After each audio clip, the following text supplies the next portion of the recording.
遊びに行って帰らない。に特徴はキャラコンである。そして押すと回る。ラジオコントロールで動く。あ、そう。はい、じゃあここに重曹を締め、そして母音に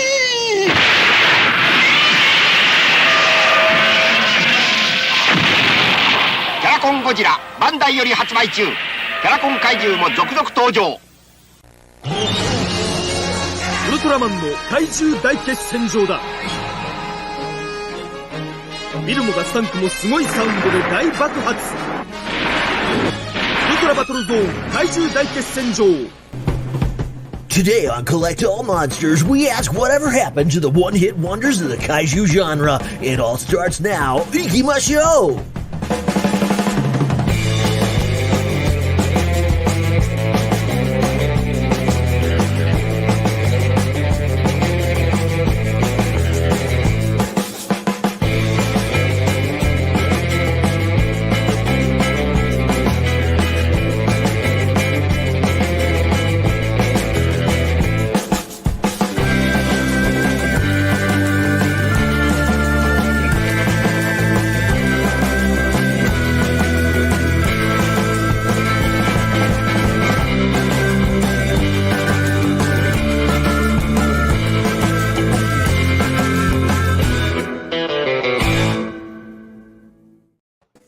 What is up, and welcome to episode 39 of Collect All Monsters, the collectible YouTube show that celebrates the Kaiju genre from the collectible side of things. Someday I'm going to get that right. It doesn't matter. We're here to talk about toys, and hello to everybody who's watching live. The first thing I'll say right out the gate, the giant elephant kaiju in the room is we're missing David Dopko, of course, and taking his place today, not that anybody could ever take David's place, is our own producer Jonathan Portman. Welcome to the show, Jonathan, and thanks for being here and pulling double duty for us. Let's see, we're of course switching things up to the way they should be in the order they should be, and as usual, what we do here at the top of the show is I ask my co-hosts to say hello, introduce themselves, and talk about any cool stuff that they've gotten in the past month since we've been together. And I'm just going to go ahead and tell Leslie I'm still downloading your images, so feel free to be super flowery. And welcome to our new videoed segment, which everybody knows as Show It.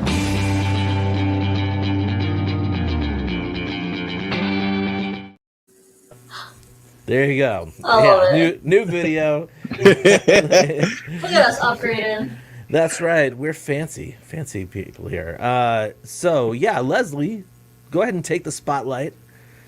We will start talking about some cool stuff that you got. Absolutely. Welcome to another edition of Collect All Monsters. Super flowery. I don't know what that means. I guess Embellish. Okay. I'm assuming that was a Kyle-ism for like vamp or by time, basically. Exactly. Just say vamp. Just say vamp. You know I'm like down super here, flowery. So just super flowery. When I think of flower, I think of Biolante. So you got to be more specific. Oh, I should save that for Christine. You got it right behind you. Yeah. But seriously, thank you so much. Everybody for being here. Of course, Kyle talked about David. Want to give a huge shout out to him. We miss you, brother. We know that you'll be back soon. Our thoughts and prayers are with you. Of course, if you know, you know. If you don't, I don't want to spill the whole story. But again, our thoughts and prayers are with David and his family. But yeah, 39 episodes. While we were doing our prep, we were really astonished that, we're up to 40 episodes. And I can just tell you, we haven't planned everything out just yet, but we're going to do something real special for the big 4-0. You know what I mean? But I got 3 things for myself and my show and tell. 3 things, and they're 3 gigantic things. Because honestly, I'm being real as I can be real as I can be. As much as I love my brother from Philly, as much as I love John Ruffin, but I am so sick and tired of him showing us up every single month. It's like no matter what we showcase, me, Christine, David, and Kyle, no matter what we showcase, he always tends to blow us out the water. When he has like an authentic Godzilla script from Inashira Honda, an old Ghidorah scale, a dorsal plate from a water suit of Godzilla. It's like nothing that we produce can outshine what he brings to the table every month. And it's not like, you know, a once in a month or once every other month type of thing. Every month he just shows us up. And as much as I love him, the evilness in me is like, no, he's not doing that this month. He's not doing it. This is a villain. He's not doing it. So I may not have like 45 things like he does, but again, these 3 gigantic sized things hopefully will show him up versus the other way around. Kyle, have you got the first image ready or what? I think so. Okay. Now. Wow. Oh. Just revel in the majesty. You know what? Glory, the glory. And of course, if you don't know, we did an unveiling on Collect All Monsters. It's our last video that we did where myself, of course, Kyle, and everybody's newest favorite prodigy when it comes to model kits, Marcellus Winters. You know, we did a stream unveiling my newest kit that I got in my collection. That is the Tenjitsu Crafts 55 centimeter of the 84 Godzilla, the biggest 1984 Godzilla collectible that is out there right now. So again, if you have not checked that out, please do so. It was a very, very fun and informative discussion. We talked about not only the kit, you know, Kyle having to lug that 85-pound thing around at Wonderfest and all that good stuff. But again, this thing is like, I haven't been excited for a figure or at least an acquisition in a long time. But the last time I felt this really excited about something was probably maybe the Ebera set, you know what I mean? But again, there's not too many gigantic sized versions of the 84 Godzilla out there. And why is that? Why is that? You know? I think it's because they haven't been able to get the sculpt right. The X Plus's 30 centimeter was really good, but it was still off a little bit.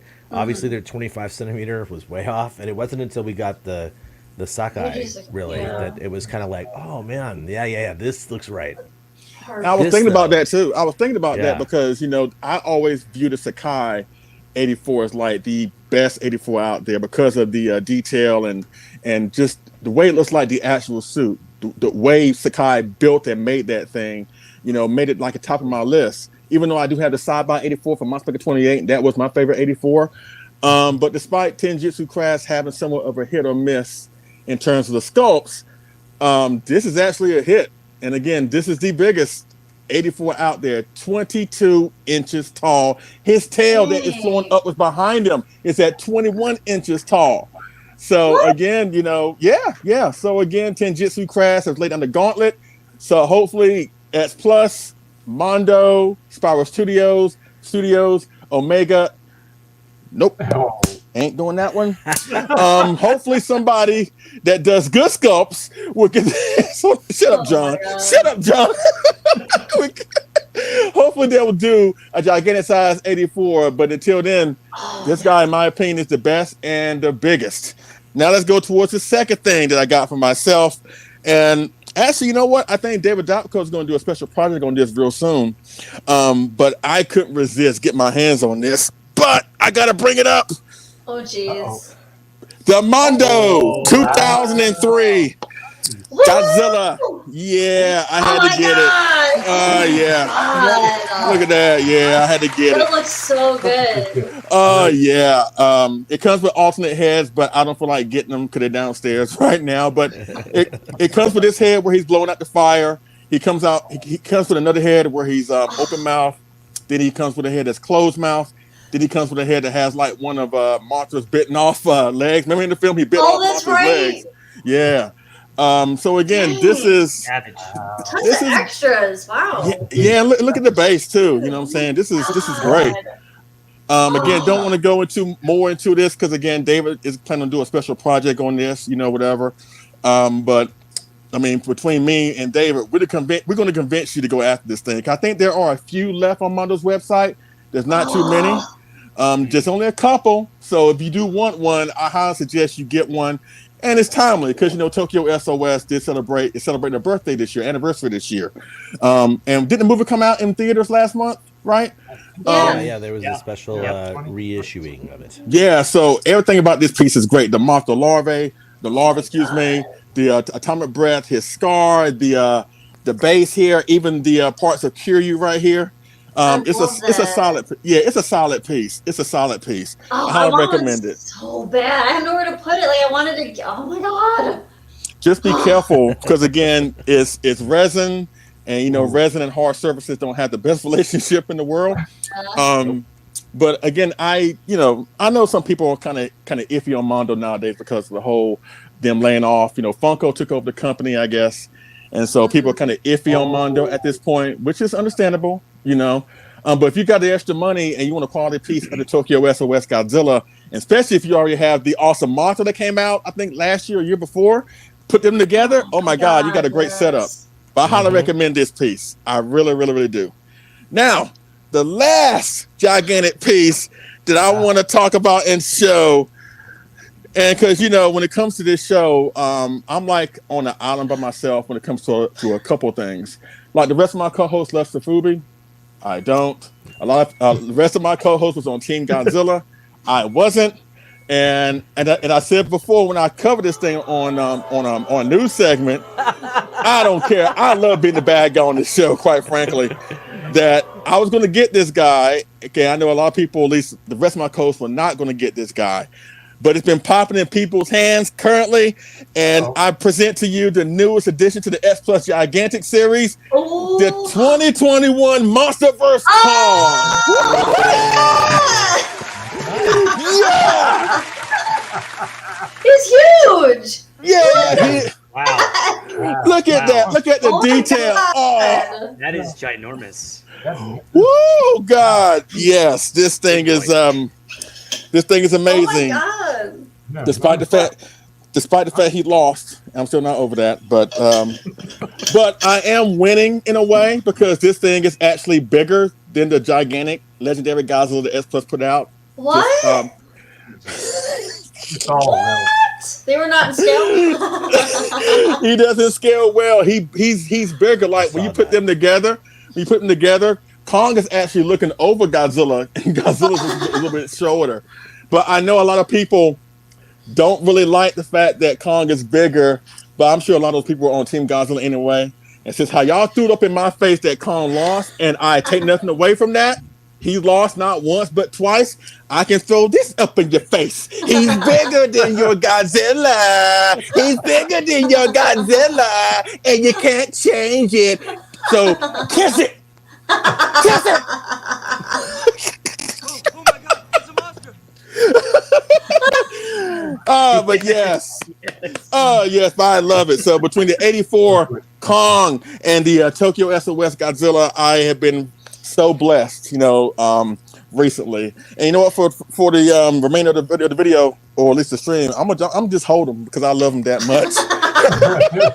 You know what I mean? But that's it. That's it. So, John, try and follow that. You daggone party pooper. So I put I'm gonna kick it over to our what I call him Resident Ifukube, and you might as well say he's like our 6th Power Ranger, the Green Ranger, the one and only Jonathan Portman. Ranger. What's up, Jonathan? What's going on, bro?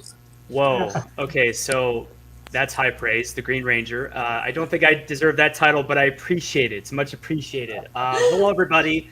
It's good to be here with y'all. I'm usually behind the scenes, but today I am sort of doing double duty. So we'll see how this goes. But again, I want to echo Leslie's sentiments. David, we love you. We miss you. Our thoughts and our prayers are with you and your family. And sending you love, my friend. So for me, let's see. I did get some new things recently, and it just so happens they came like within this past week. So they're pretty fresh. 2 of these items I'm very happy, very excited to have. We have here the new Oh, nice. Mysterians. Oh, they look so good. You guessed it, Toho Maniacs. Just overall, these sculpts are just. I'm so happy with this new line. I really am. Like everything about them, it's just absolutely incredible.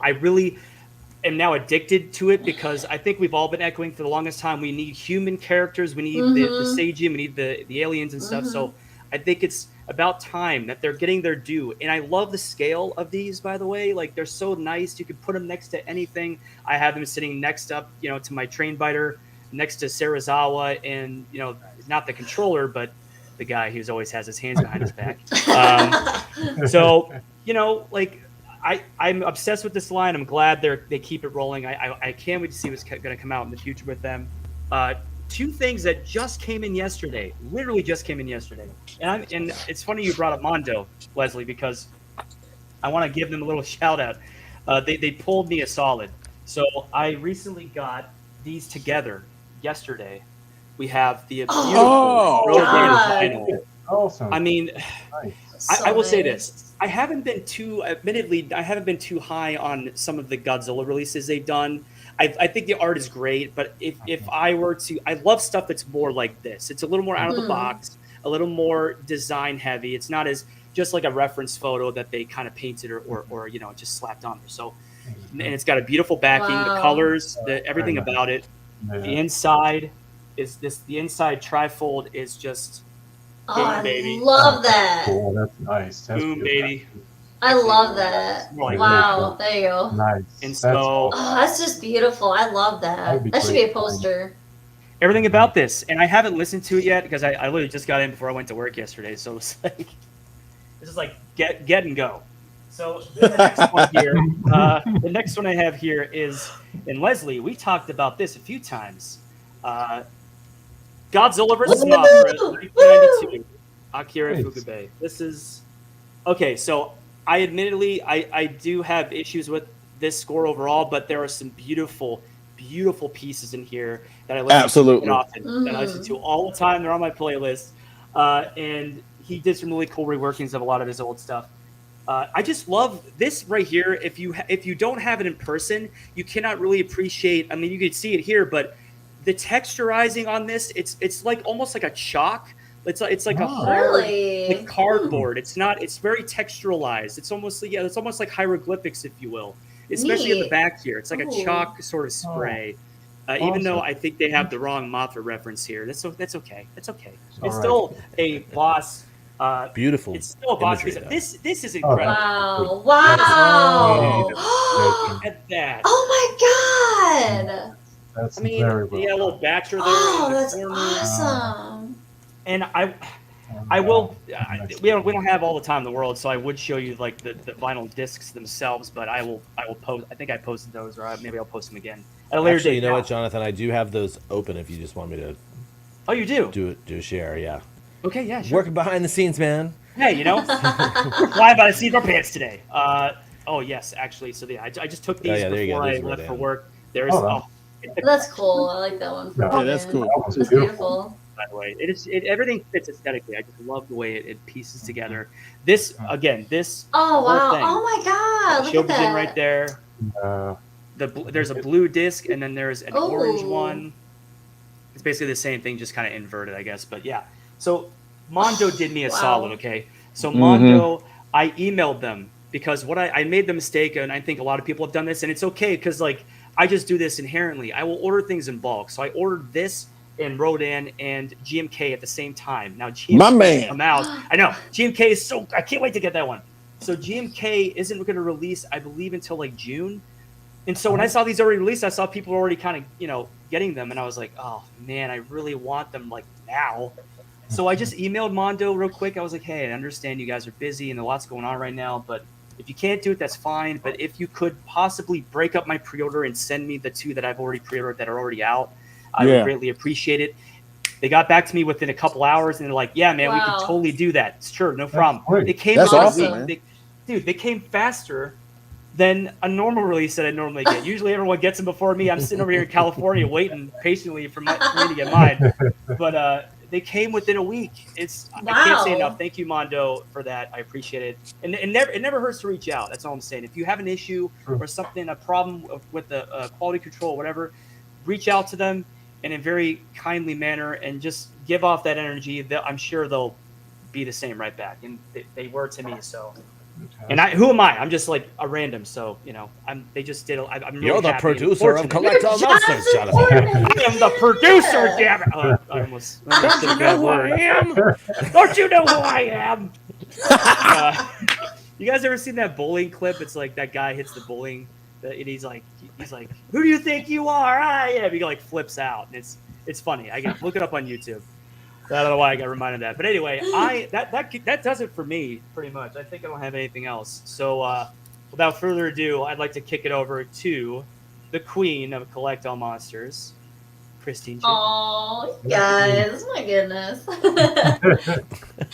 Hey, I do want to say, David, we really Leslie, you shush.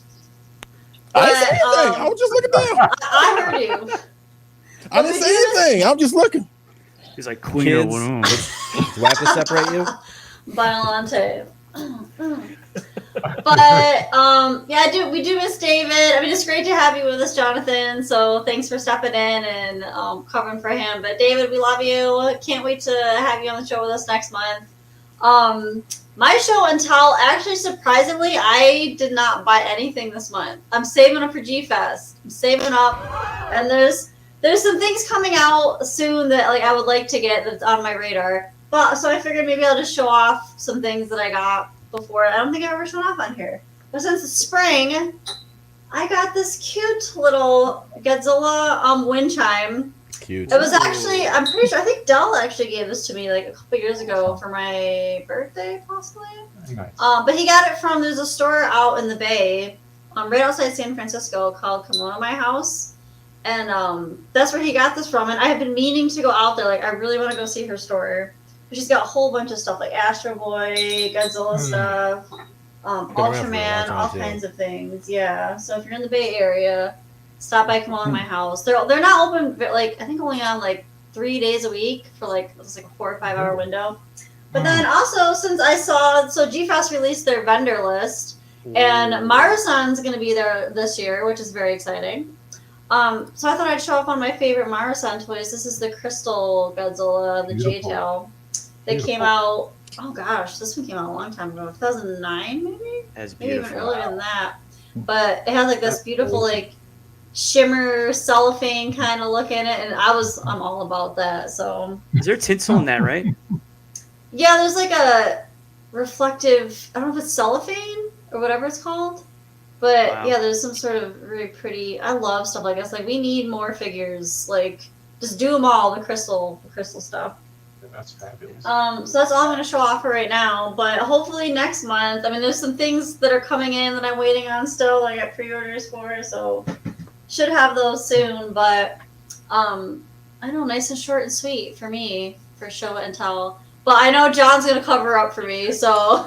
Here we go. Here we go. Here we go. Time to get the library music going. Yeah, grab your popcorn and. Get the inquisitive music. Cue the inquisitive music track. Oh, just stop it, Joe. Just stop it. The floor is yours, John. The floor is yours. Well, let me also extend my prayers and thoughts have been with David, with his mom, and with Keith and David's family. We miss you. We're thinking and praying for you. Just keep on keeping on and get the rest you need. It's great to be with you all. It's hot here in Philly. It's been a warm last few days. That's right. So, it's time to take the hat off and get ready for the summer because it's coming fast and hard. With that said, I had taken a hiatus for a month, and that hurt. A whole month? I don't believe Yeah, it. spin in of itself. I don't believe it. Let me tell you, got a little crazy, y'all. Got crazy. I mean, oh my! Japan was amazing. Was I think my best trip Me. ever. That's crazy. And I think that was trip 27. I've kind of lost count, but this was the height of Oh it. my Was just God. everything was it was like a dream. It really was. It was surreal, and it was just 7 days and packed it all in. And I do have things that I got over the last few days. I'll show those real quick. Went to a few shops in Jersey yesterday. Picked up. Oh, Here's the one. the King Ghidorah looks so good. Yes. the mecha. Oh, look at that! Oh, okay. that's sick. All right, that deserves a clap. That deserves. That's a cool.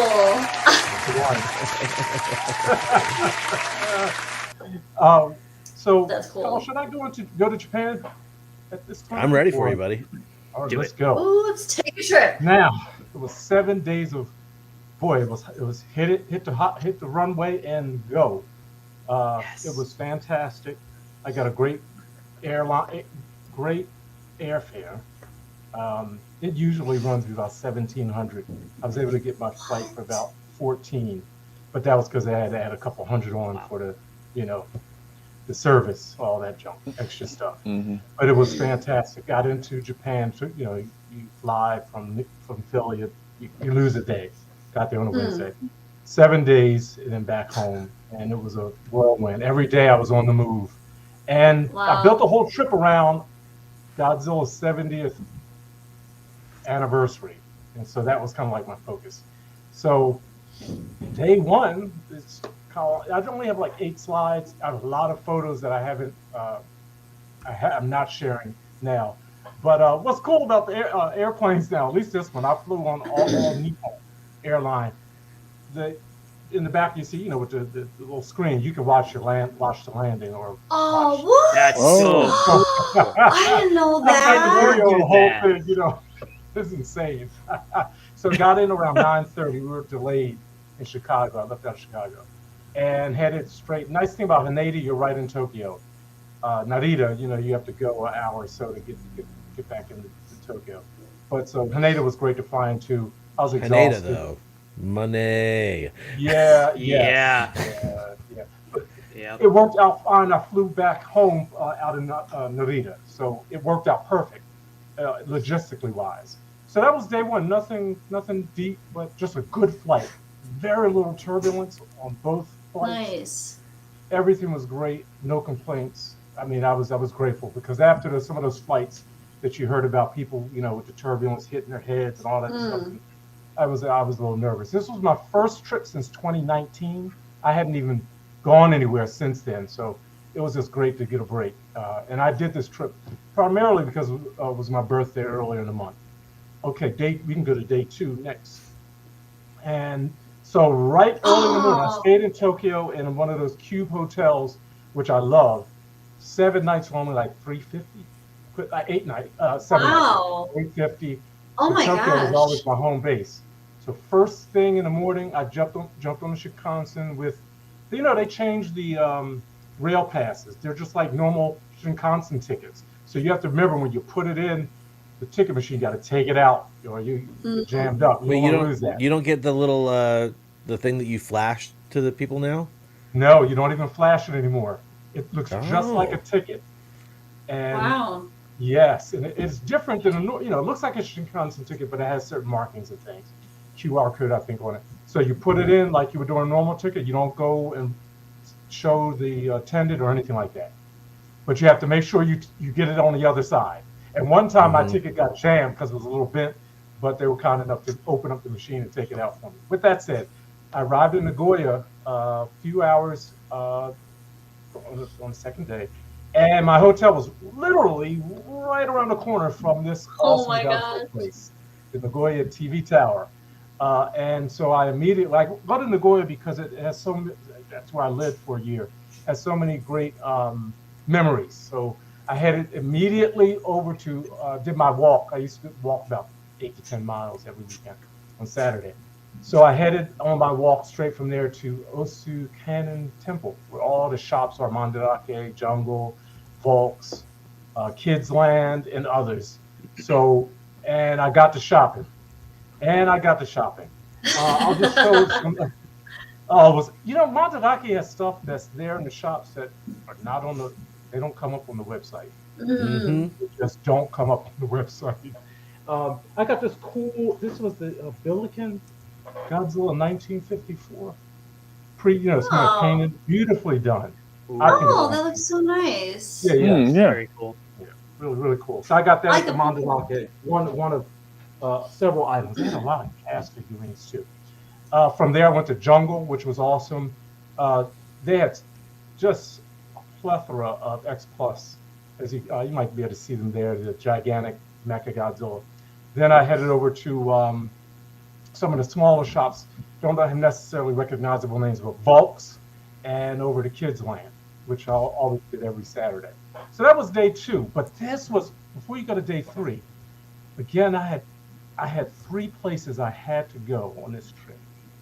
And because I was building it around Godzilla 1954 and the 70th anniversary, there were 3 locations. I was like, I'm going to find them. I know where they are, and I'm going. So I came to Nagoya to take 2 hours out of the 5 hours that it would take to get to this location. And so day 3, I headed to Odo Island. Oh, what?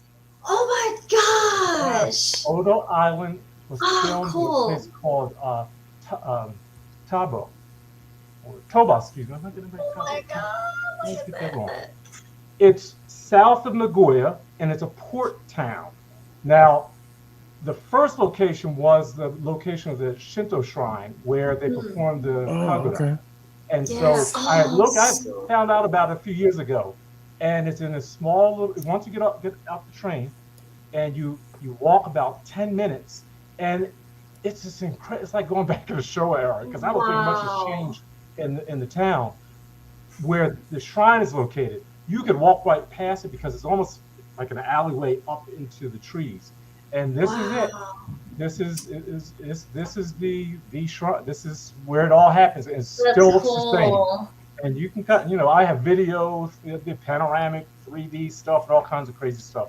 I have pictures up on my website if you want to check it out. And so, and no one was there. It was so quiet. You could hear someone washing their clothes and doing some dishes.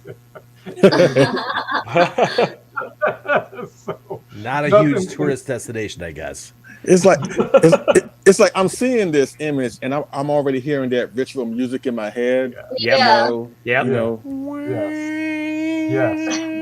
I had my headset on with all that going, and it's off the beaten path, but it is an experience. And walking down the streets, they had I wish it was open. It was like this toy shop, and they had this incredible painted, you pull down the metal sliders, this really cool paint. It looked like it could have come from the Showa period, back to the 70s or something. Really cool. Wow. I wish I was there when they were actually doing because they still do the Shinto and Kagura there as well. So you can still go see a live performance. Wow. That's cool, man. That's cool. Yeah. So from here, now here's where it gets dicey. Ooh, there's 3 other really significant locations.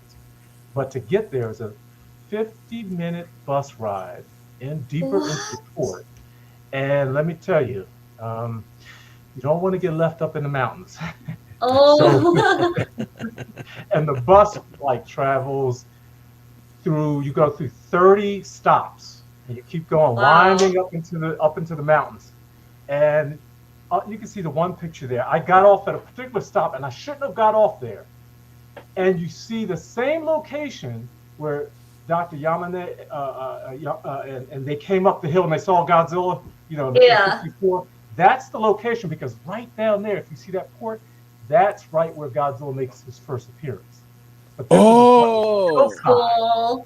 And I was like, oh, this is it. I got right off the bus, middle of nowhere, and that was it. I was right there. But Oh my the location God. I went up was down there. And I was like, oh no, I can't walk down there. And if I wait for the bus, it's going to be an hour and a half, and I won't get back to the train for another almost 3 hours. And Oh my you don't want to be up there at night, I'm pretty sure.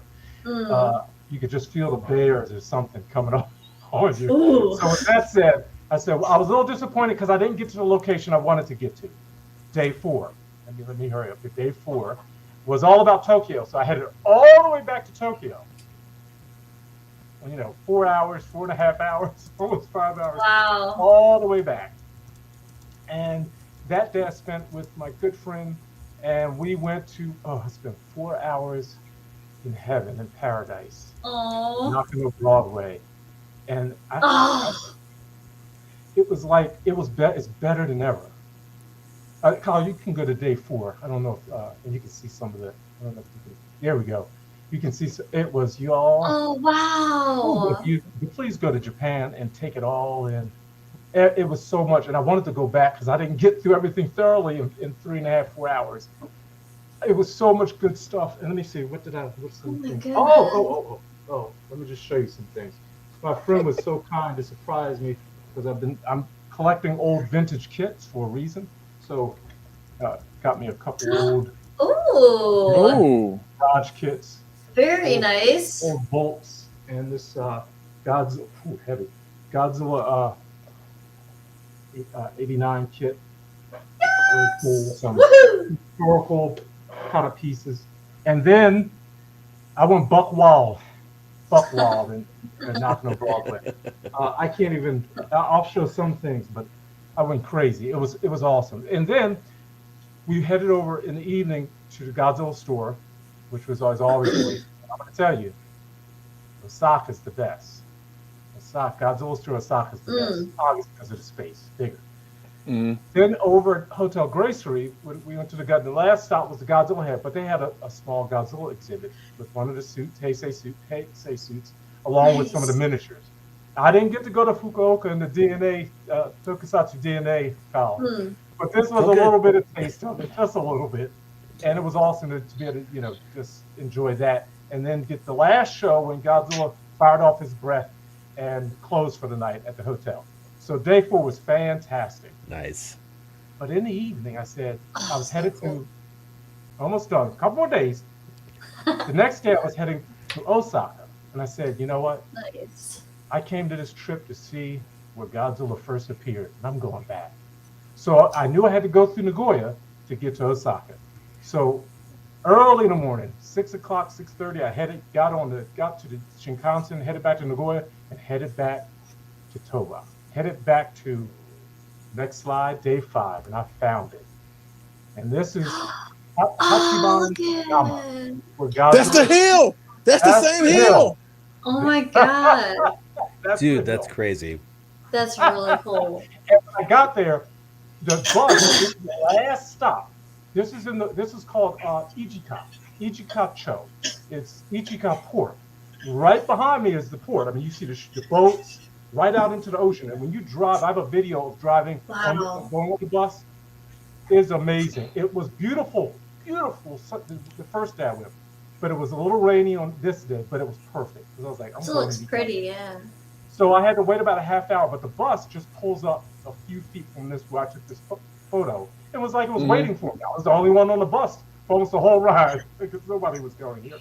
With that said, I met this awesome tour guide right over by. There's a little restaurant, not a couple feet, 20 feet away or whatever. And she said, we call this place Godzilla Mountain. Oh. Yes, that's what they call it. And then she introduced me to, her name was Aiko. She's a scuba diver. And she goes, and she's a scuba diver, but she's a photographer. And inside the restaurant, they had all her photos on the wall. And it struck me. I said, hey, this is like, she's like, Sarazawa. It was kind of like a 54 moment. It was really surreal. Like, it's like going down into the waters. But with that said, it was awesome. And she does a tour of Godzilla Mountain. And up on the hill, right where you come down on the bus down to the port, it's called Kaiju. It's a hotel. And if you stay in room, I think it's 707, you have to go in a hotel and you have to stay overnight. Out of that window, you see the beach where Godzilla departed. His footsteps. His footsteps. Yes, his footsteps. And you can go down, but you can go down to the beach, but you have to go down through a pathway through the trees. The bus can't take you there. You have to go up to the hotel and go down and find a pathway. But that's cool, man. And she said, when you come back, you want to come back, she'll give us a tour. So when we go, oh my gosh, yes, that'd be awesome.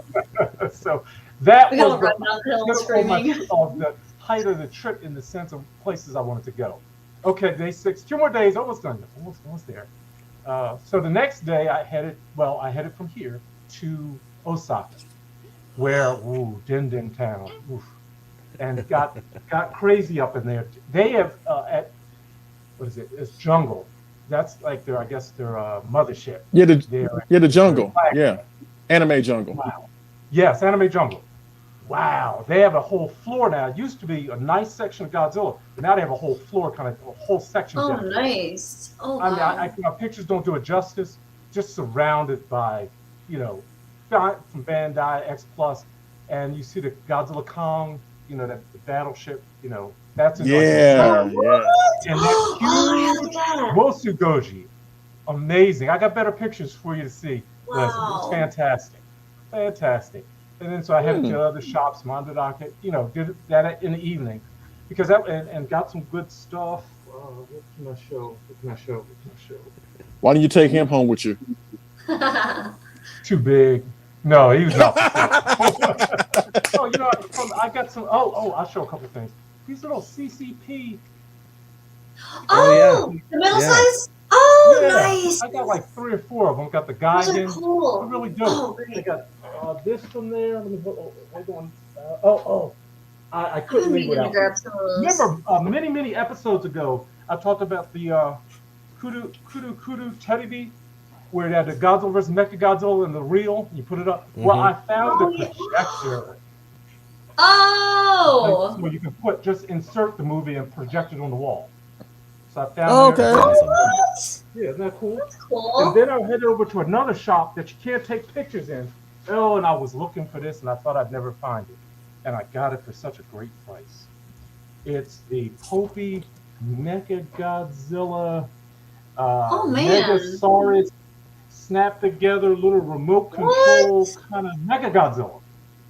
Really dope. Really, really dope. I was like, oh, that's coming home. Okay, quickly.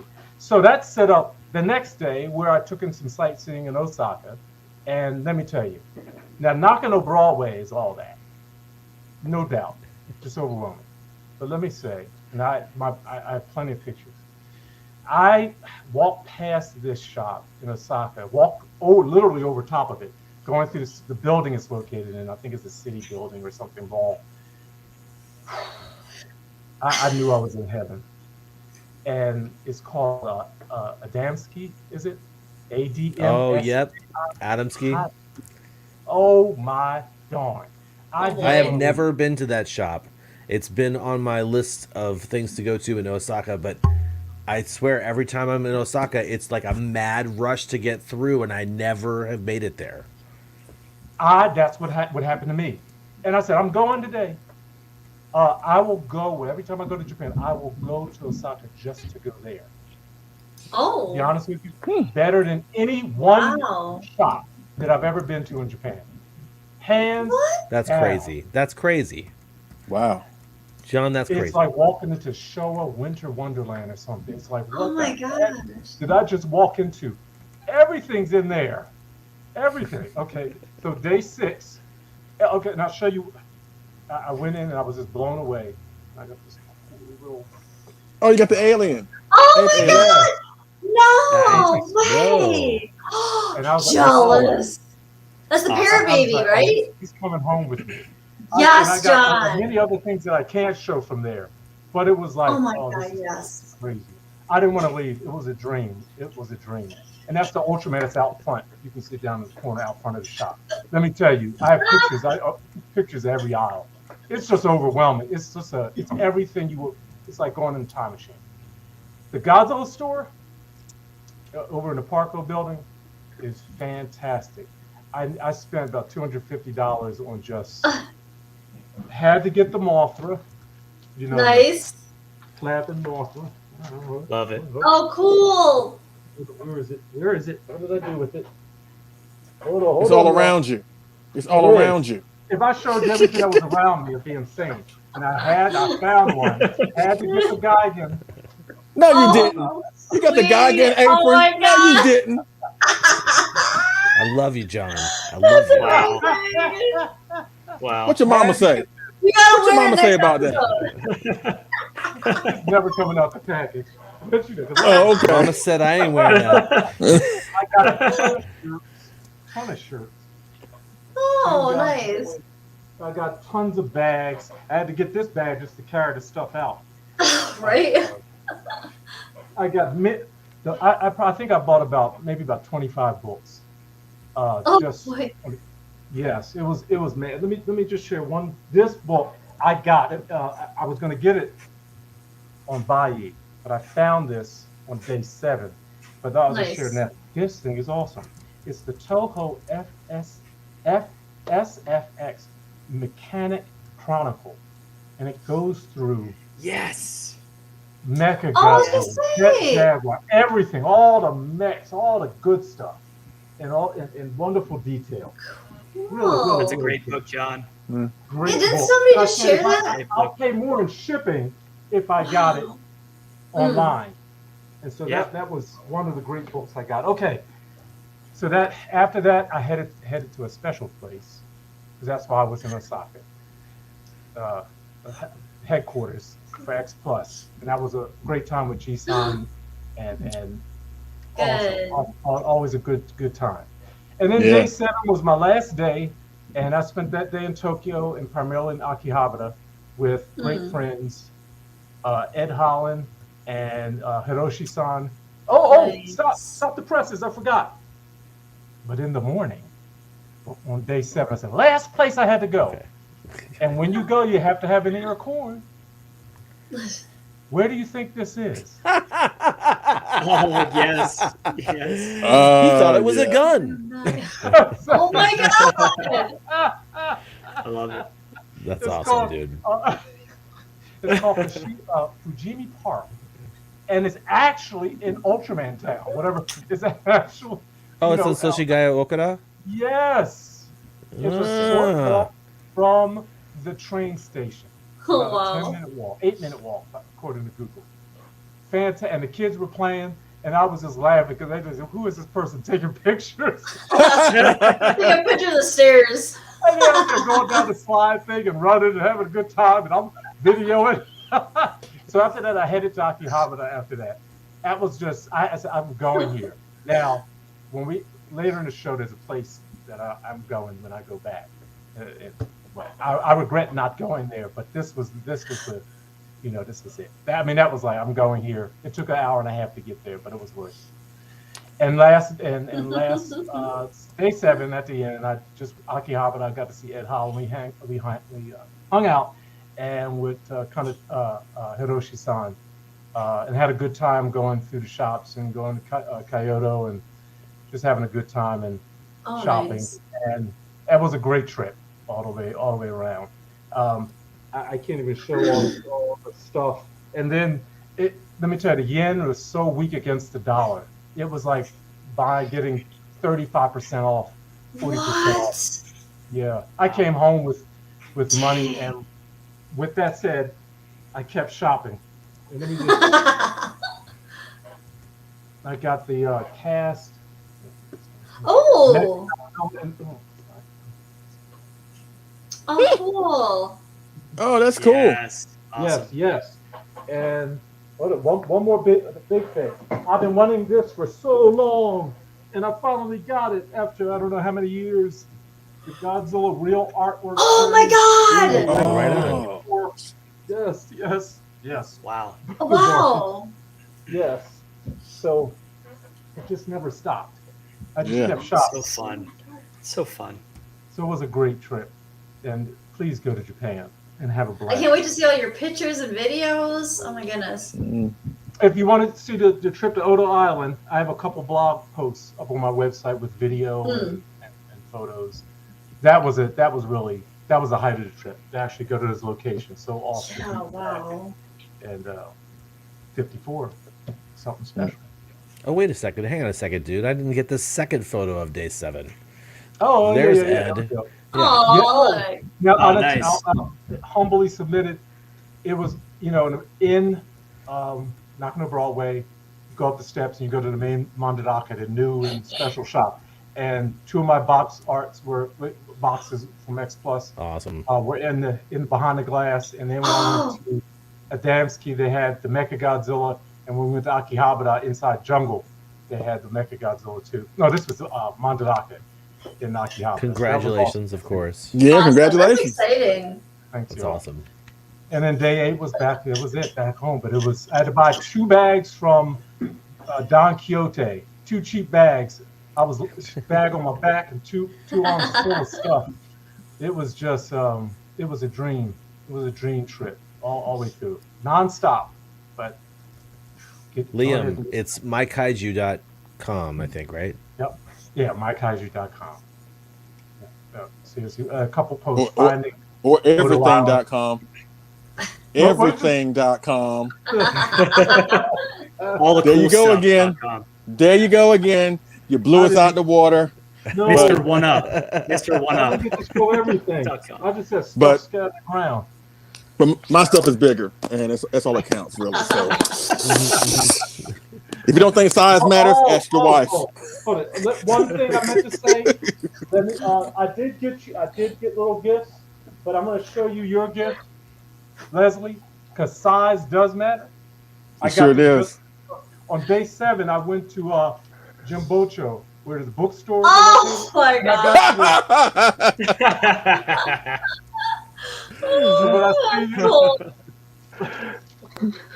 I bow down to you, sir. You got the 98, the greatest Godzilla film of all time. I bow down to you, sir.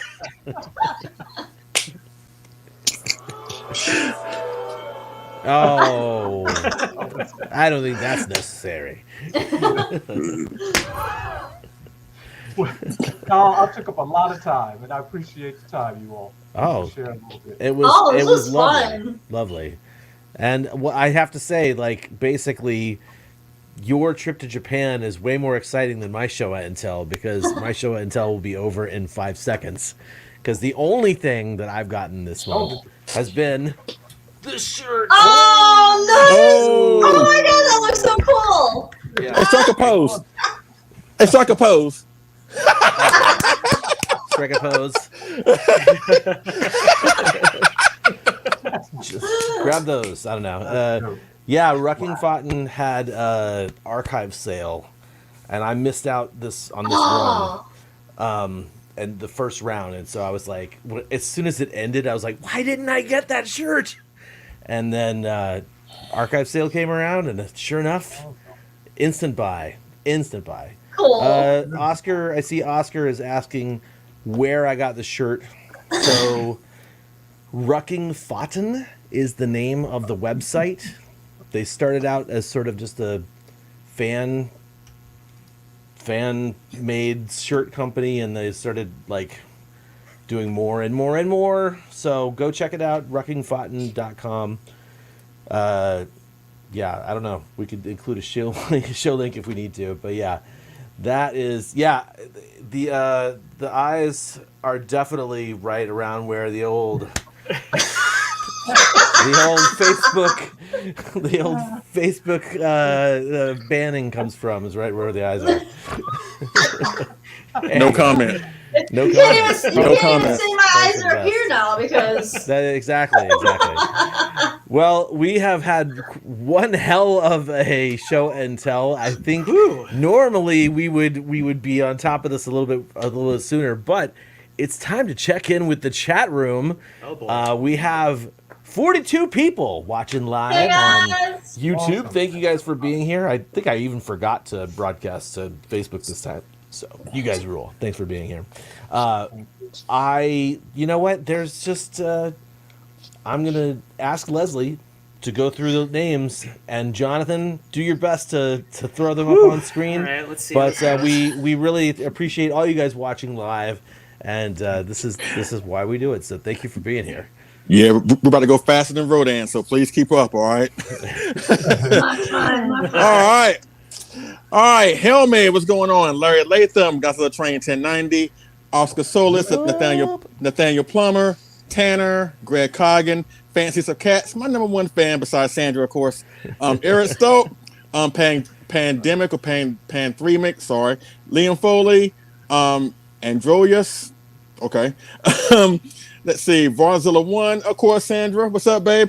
Robert Dwyer, Alex Sawyer, Johnny Coke, let's see, who else? Let's see, no, same old people. Kaiju Battle. Yeah, Kaiju Battle's in there. Bill's Carnage, he's in there. Hey, Bill went to Japan with me, and homie. And Helmy just Okay. got back from Japan again. Again. Again? Oh, hell me. Yeah, dude. He went for the cherry blossom season with his lady. Wow. Yeah. What the hell do you do for a living, dude? Are they hiring right now? You call me. I mean, just like your 18th time you've been to Japan, and it's like April. Like, what in the world, dude? Hey, live your best life, dude. That's the only thing I can say. Roar, dinosaur, grr. Okay, I like that. Ryan Mitchell.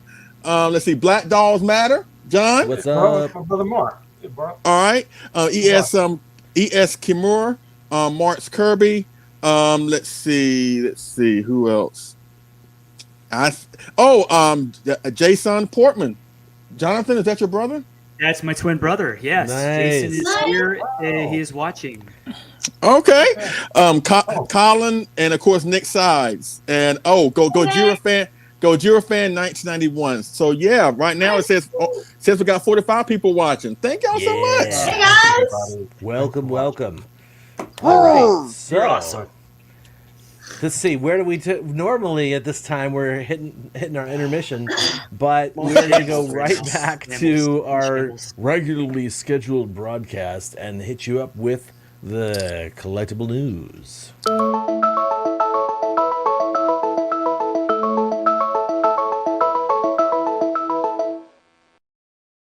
I love that. Reporter Eric Carter with the news.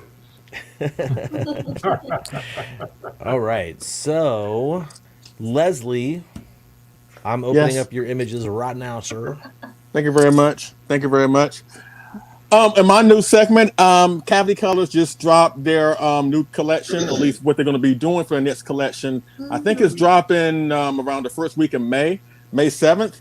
And they're doing Godzilla versus Megalon. Yes, to celebrate the 50th anniversary of this awesome film, a film that a lot of us grew up watching that made us Godzilla fans in the first place. So Cavity Colors coming off the awesome collection of the Return of Godzilla 84 that just dropped, I want to say a couple weeks ago. Yeah. Now they're doing Godzilla versus Megalon. Don't want to spend too much time here because I want to breeze through this, but this collection looks really, really good, despite, again, the collection of Destroyer and Gigan. that was good. Those collections were not the best in the world, but it's nice to see that they're bouncing back with good collections with 84 and now with Jet Jaguar here. The only nitpick I have with this collection is that this collection kind of follows suit with the 73 movie as well as Singular Point. That despite Godzilla's name in the title, really this collection is about Jet Jaguar. And my only nitpick about this is that Megalon is only on one piece of merch. And that's what on the first shirt that you saw. Every single merch has Jet Jaguar's, lightnings on it. Godzilla is only in two of them. But Megalon and Gigan, they're only on one piece of merch, and I don't really particularly care for that, quite frankly. I kind of wish that Megalon would get more love. I get it, Jet Jaguar is the star of the film, let's face it.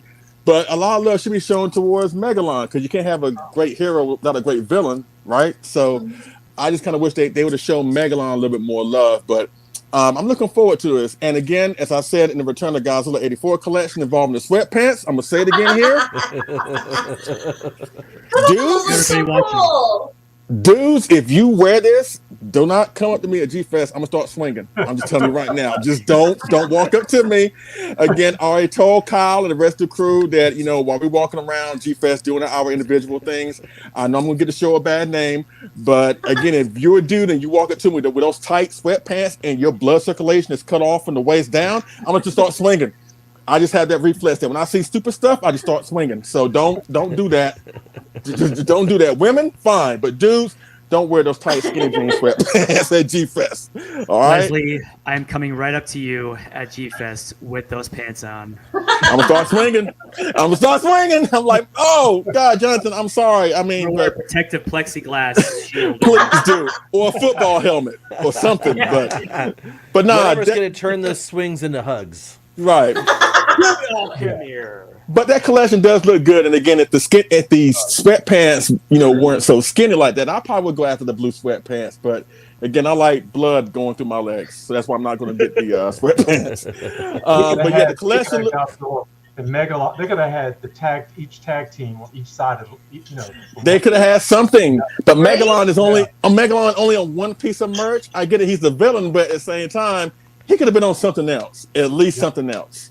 Gigan, that's a different story because that Gigan looks goofy, so I don't mind him being on Wednesday. But Megalon, at least give him two pieces of merch. But this collection does look good, and I can't wait to see what could be the next collection. Can you imagine if it's GMK? Can you imagine if it's Mothra versus Godzilla? Can you imagine if it's Terra Mecha Godzilla? Like, I would look forward to see what will be the next collection from Cavity Colors. And again, If that they collection do does a drop. GMK collection, I Oh just my want it to kick God. ass. You know what I Megalon mean? apron, Like, there you go. I think Please. one of my issues.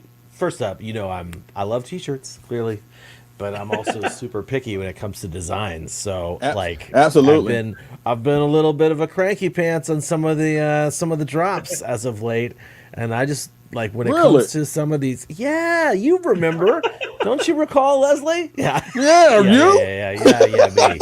Yeah. But again, this collection does drop. Gets the better of me. Yeah. Yeah, but this collection again does drop the first week in May, and that's coming up in the next couple of weeks. So get your hands on this great stuff, and we'd love to see you rocking at G-Fest, except for the sweatpants, unless you're in case you're a dude. Just saying. All right, that's all I want to say in my new segment. So I'm gonna kick it over to this awesome gentleman right here, the Green Ranger, our resident Ifukube, the one and only Jonathan Portman. What you got in your new segment, sir? Arigato gozaimasu. So My mama's a what? My mama's a what? You don't know my mama. Don't talk about my mama like that. I'm just speaking love over here. I'm speaking love. Guys. Love it. So, all right. So my news item. By the way, Leslie, Oscar said Megalon apron. So, Oh yeah. It'd be a bad idea. That would be a good one. My news item is a bit of a thing. I selfishly chose this because it's my favorite Ultraman in the series. Pony, I believe it's. Let me get my facts right. I have my notes here, just like Christine. See, got my notes here. Gotta have my notes. So I believe it's Pony Express. They were going to be releasing another 4K Blu-ray set. It's 11 disc box set. It's 11 disc box set, 4K UHD HDR. It's releasing on July 7th of this year for a very affordable. Oh boy. $668. What? How much? Say that again. How much? $668. This is a Japanese release. Oh yeah. 88,000 yen. John gets it price now. tag, the price tag is I'll have to start a GoFundMe to get that one. But I do love that they're branching out and releasing these in 4K. I wish that Toho would do physical releases for their Godzilla series in 4K, Slowly but surely. just like it's this. happening. It's happening. We gonna had happen. King Kong versus Godzilla, and that was a big hit. So hopefully, fingers crossed, we'll get those in the future. I know Toho is releasing a lot of their other films, Yojimbo and Seven Samurai. They're doing reissues in 4K transfers this year. So, but yeah, this is one of my favorite series of all time. Ultra 7, love Ultra 7. It does not include episode 12, for all of you wondering out there. Really? The banned episode still doesn't include it. They still banned it. Money? So And they're not going to include it? I know, that's what I was thinking, right? But it also includes not only the 4K, but if you don't have a 4K player, it also includes all of the Blu-ray transfers as well. Oh, that's So if you cool. want to get the set just for the presentation, I'm sure there's some really cool booklets in there, some really cool information Yeah. to kind of sift through. I want to get it, but we'll see. But so for all those Ultra 7 fans out there, there you go. Yeah. And so let me kick it off down below me to Miss Christine Chapin. Hello. Yes. Hello, I'll take What it. is All right. Well, Neo Player One has been really kind of touching into the Godzilla fandom, so I'm really excited about that. So, what was it? Wonderfest a couple months ago, they released a Godzilla 64 and a Hedorah in a blue kind of coloring. And now upcoming, I don't know when, they haven't said when they're going to release it, but I'm assuming it's going to be soon because they posted the photos of it. A pink! Oh my gosh, I am all about this one. So we got this cute little pink 64 Godzilla with the little Mothra on his tail. And then there's going to be a pink Hedra. So, I mean, I'm assuming it's going to be coming out pretty soon. Probably going to be a festival release, as that seems to be what he's been going on. But I mean, come on, these are so cute, and the Hedora is just so adorable. I love the little building and the ship and all that he's got with him. So, keep an eye on your Instagram page. It's NeoPlayer1. But he's got a Burning Godzilla in the works, and he's dipping his toes into Berserk. I'm a huge Berserk fan. He teased a little Zod. Yeah, Jonathan. Yeah. Hi, man. Oops. Yeah. So. Oh wait. Yeah. That just looks like you're hitting her in the head.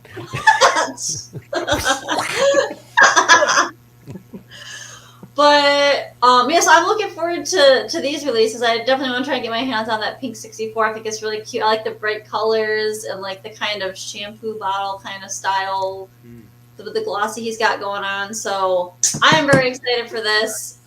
I mean, once we find out when these are going to be released, obviously we'll post it in the group for you guys. But please let me get one first, and then y'all can fight over the rest. But definitely want to get my hands on that pink one. Is that a tear on his eye, below his eye? A tear? Yeah. Oh, Yeah. A tear. Yeah, he's crying. He's Because he's It's biting either a his tear or tail. it's like a I kawaii love sort of like cute cheek. Because Get off Moth my was tail. biting his tail, maybe? Yeah. It's great. Yeah, super cute. I'd love to get one of these. Get off But, my tail. yeah, so John, I'll pass it off to you for your news item for today. This is a really cool news item. Now, All right. I'll describe the context in which it's coming out. There's a series of books, Godzilla and Toho Tokusatsu official MOKE books. I'll show the one that came out a few days ago, and you can get it on Amazon Japan. And you can also they have a binder. The Mothra one just came out, I think. It's shipping now. You can get a binder for them, and they go through like the special effects of select Toho movies. This first one is Godzilla 1954, and it also has the heroine. Really great information, great shots. Goes through Godzilla 54. Oh, my. And you get a binder, and I guess you can add them in. But Oh, that's cool. Kyle, I have photos for these. This is the one. When I saw this advertisement, that's the Ooh. webpage. That's Goja Toho Tokusatsu official MOKE. And they have T-shirts that are coming, a set of T-shirts. But this is the thing. I think it might be picture 3 or 4, Kyle. Okay, and that's the MOKE. That one already came out. And there's the binder that you can get, which is great. But here it is. Here's the one. They are doing a reprint of the King Kong versus Godzilla script. Wow. With the way. You can see the storyboards in there too. Yeah, No way. this is it. That's y'all. cool. That's Gotta really get cool. Yes. So, and also that's the prize. And I hope to get more information about that and when they're going to release it. That did not say from what I could figure out. Also, another great book. If you haven't gotten it in the mail yet, you can order on Amazon Japan. Godzilla Final Wars Completion. Oh, the completion books are so good. Mm-hmm. I think Those they're are really up to, cool. I think it's up Nice. to 10 or 11 of them now. So if you're a completist and you're getting the completion set, you want to get this before. I wish they would do more Showa movies, but I hope they're coming, and I hope they plan to do, 29. Go do as many as they can. Do them all. Do them all. Do them all. Absolutely. Yeah. So, Kyle, back to you. Ooh, all right. Back to me. Boy, I'm sure ready for this news segment. So, I think the first thing that I will do is I will share a video. So, we're going to share this video file here. Because, before I kicked off Collect All Monsters, and before I kicked off the Kaiju Cast, and before I was the webmaster of Henshin Online, as you guys probably know, I was the curator of the Shrine of Gamera. And since last we met, this trailer for Gamera Rebirth dropped. I'm going to talk about that in a few minutes. But I'm just going to let this play for a second so you guys can all sort of see the trailer just as, as I'm covering this. This is big news for Gamera fans. The fact that we finally, after how many years, have a new Gamera something. It's really great, at least from the standpoint of Gamera getting attention. You ain't lying. That's not just the we're not just talking about the trailer itself, but there's all sorts of other cool stuff happening. There's where's this? I got to get to my photos here. So basically, we have, except for that one here, we have a whole series of cool stuff that has come out about Gamera Rebirth. Like, here's one of the posters that we got to see. Yeah, that was cool. Bandai, all this information sort of came out since the last episode. We already knew this was happening, but Bandai released, not just announced, but released their Gamera figures. So this is the Gamera. Cool. This is what Gauss is looking like. This is their Jiger figure. And not only these guys, but the upper echelon of Bandai, their SH Monster Arts has a release coming, which actually looks really quite nice. Very cool. Yeah. Anyway, so that's Gamera, and that's where we're kind of at with Gamera Rebirth and the merchandising. But what I want to do is I want to show you guys this aspect of the trailer, which finally we saw some actual stuff happening. And yeah. They just ruined Jiger. Jesus Christ. Well, I'm going to get a little bit up on my soapbox here right now because I feel like the world is looking at the Kaiju fandom and saying, hey, Kaiju were big. Let's throw a little tiny bit of money at this. Because what we end up seeing for a majority of these properties where we love Godzilla, we love Gamera, we love Ultraman, we love all this stuff.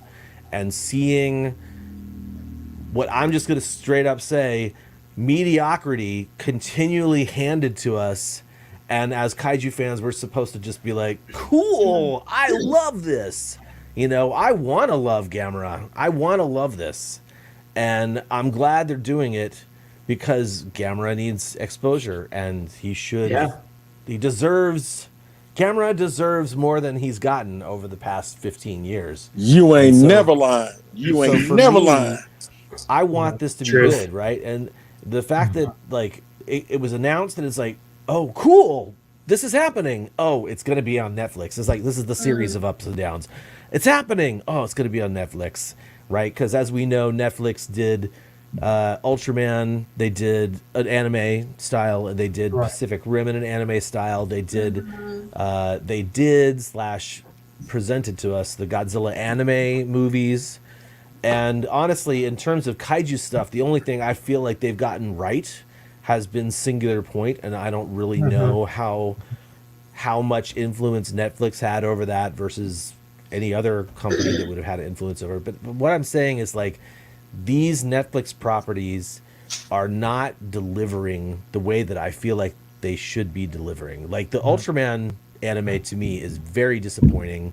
The Pacific Rim anime is boring, very, very boring, and not exciting. Like, when I say boring, I'm not an anime guy. So that some of these things might actually just be issues that I have with anime. But one of the biggest issues I take with this stuff is the way they are doing humans. Like, in Singular Point, everything looked great, right? But in the anime series, the movies, the trilogy, and in the Ultraman anime, and then Pacific Rim, and now here in the Gamera one, it's just, they look crappy, right? Like, it's the CG anime. The people look like CGI so badly that it throws me off. And it kind of makes me upset that Gamera is not getting the kind of, like, what is it? It's like, hey, Gamera needs more attention. And like, Netflix says, here you go. And then my response is like, oh, no, not like that. To me, I feel like I'm complaining about it a lot. But at the same time, I'm just kind of tired of being handed mediocrity and expecting to go gaga for it. And so I agree with that. I want to be a champion for these things. I want to promote them, right? But when I see this stuff, I can't promote that in the way that I want to. I have to show it off and say, really, is this what we're calling acceptable? And like, there's a huge difference. More soapbox crap. Sorry. There's a huge difference to me between a movie that gets produced by a studio where there's like this kind of crazy accountability. We know the special effects directors and the directors and the producers and the people who are being chosen for all these things when it's a movie, right? But when we're talking about quantifying how successful either in storytelling or in production money, how do we quantify the anime series, the anime trilogy, right? Like, how do I know if that was a success or a failure? Right. If you talk to just the people that I know, the English speaking people that are fans, I'd say a majority of them don't like what they're seeing. But how do we get that information to the people who are making these terrible decisions? The people who are making the decisions that say, oh yeah, cool, we'll just make these like Lego stiff CGI characters that are supposed to be the humans. Like those, that's the kind of thing I'm afraid people are thinking like, oh, kaiju fans only care about the kaiju action. And it's like, yeah, we want that, but that's not all we want. Right. We just keep wanting more and more and more. Anyway, I really want the Gamera series to be good. I want Netflix, if you're listening. One of those ups and downs was like, we heard it's like, oh, Netflix is doing it. And the next one up is like, oh, Kaneko asked if he could be involved. But then they said, sorry, we've already got this covered. They're like, Shusuke Kaneko should have been involved. Like, the fact that he just even came across in some sort of news article is just like, you could see everybody being like, sweet, yes! And then hope slightly dashed. So again, Netflix, since you must be listening to me and us, please make this good. Please make this good. I know it's probably too late, and it's probably not going to be good, but this is not only a problem with Netflix. Let's all hope that in November, the decisions Toho has made on this next Godzilla movie are going to treat us well, and we're going to be excited for those too. I don't like feeling like this like negative Nancy kind of fan. Yeah. You know, I want to be somebody who helps promote things, but I can't promote something if it's not good. You want to be confident in the product that's being presented. That the one problem with the anime is that a lot of these companies they're skimping on the money. Anime is an expensive venture. You see a lot more CGI anime out there because it's cheaper to produce. And these studios aren't willing to put the money, unfortunately, into stuff like Godzilla, or they're just going to kind of give us this mediocre product that is very. And it's not sad. I'm not saying that as a defense to anybody who loves it. That's just my thought. But look at something like Gridman. If anybody's ever seen or heard of Gridman, that was done by Studio Trigger. Yes. That was beautiful. Gridman, awesome. Studio Trigger, they put up a high quality product every time. They're a high quality studio. They're up there with Bones, and Bones did Singular Point, but then another studio handled, Studio Orange handled the kaiju stuff. So it was like a mismatch almost. Like you saw fluid human drawn characters, and you saw these kind of stiff CGI looking monsters. Same thing with the anime trilogy and the new Gamera, which I think the new Gamera looks slightly better in terms of how, but the lifeless kind of emoting faces, it's an uncanny valley in like not only the eyes but like the whole face. It just kind of looks a little more stiff, a little more like things are floating in like the sky or whatever. It looks heavy CGI. I mean, that's basically ever since we started getting these Netflix properties, it's just been like, oh, you're not going to push this further and make it look a little less junky, a little less lame, I guess. But Gamera deserves a win here. Gamera deserves a win. Gamera definitely deserves a win. If this series delivers on anything, I'm going to praise the deliveries that it makes.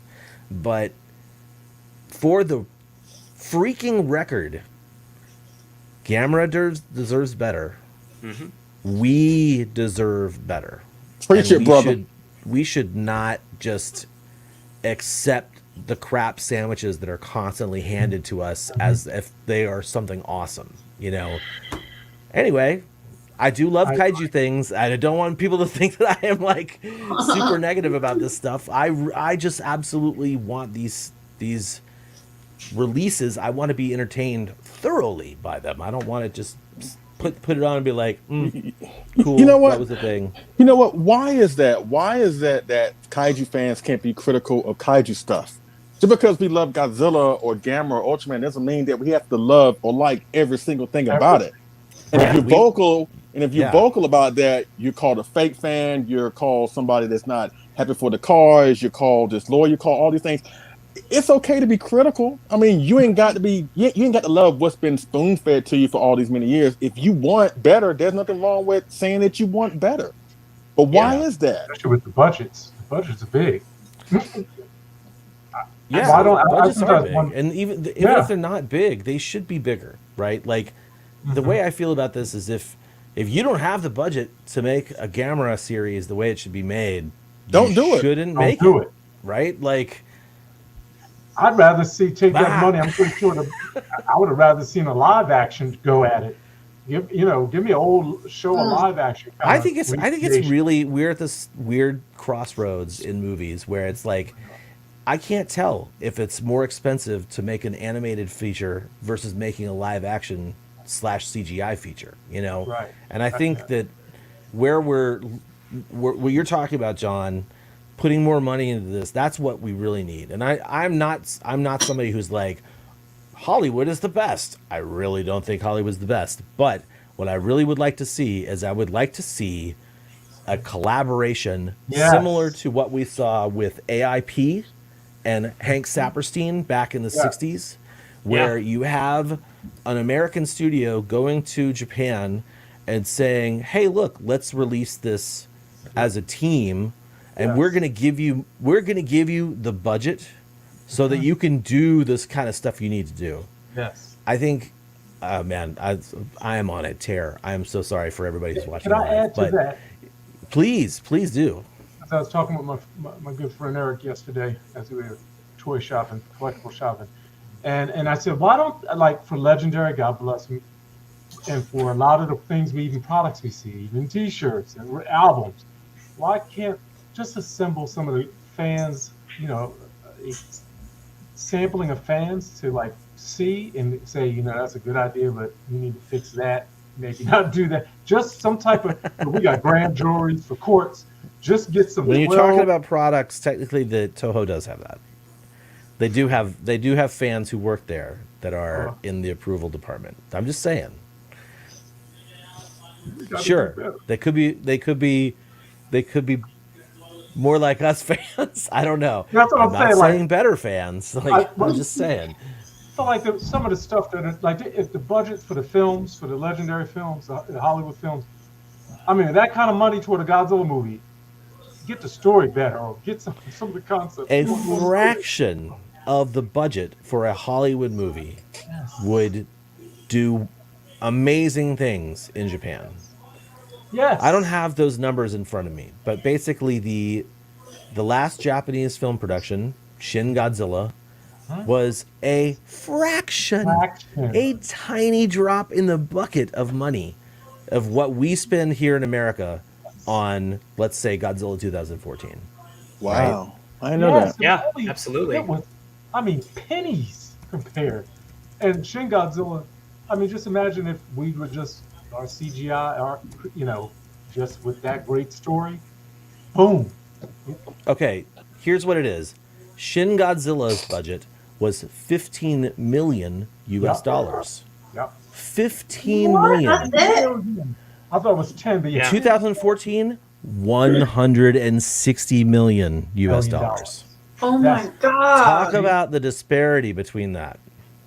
Wow. That's a Crazy. wide gap.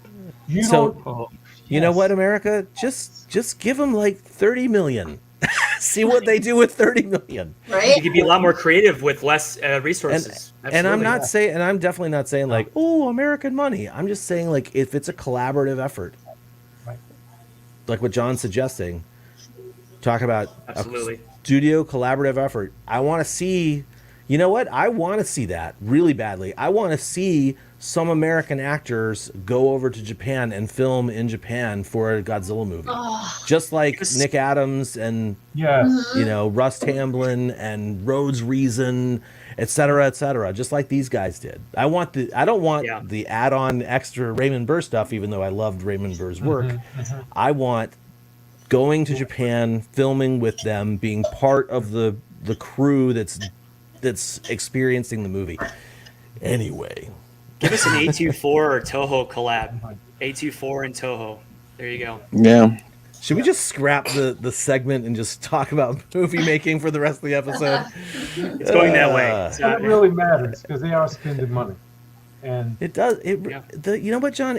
You're right. It does matter. All of this does matter, and for anybody to think that it doesn't matter to fans, you should understand what we're talking about. Like, this is everything that we're talking about in terms of like the attention that these movies are getting, or the attention that the genre is getting, and the money that is not being funneled into that. It's disappointing, right? It should be more. I know I said this in a past episode. I feel like I'm repeating myself, but yeah, like everything that gets put out needs to be better. I mean, God, like Singular Point, I know a lot of people had problems with Singular Point, but Singular Point was really well written. If you disagree or not, Singular Point was really well written. It was really well animated. Even though they had to rely on the CGI stuff, it was so much better than the Netflix anime trilogy animation.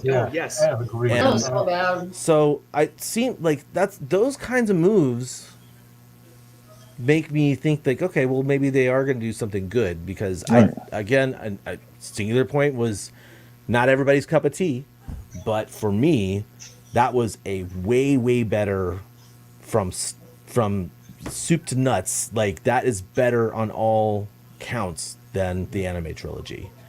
And so because you care about if we can get like that kind of if we can get that kind of improvement, right, going from the anime trilogy to what Singular Point was, if we can get that kind of improvement overall with kaiju stuff throughout Netflix or anybody, that would just be great. I think Toho's next movie is going to be really telling of how the entire Japanese industry is going to be looking at the kaiju, and how we are going to then get it after the fact, and then our interpretations are going to be loud, I'm sure. I hope so. And that's okay.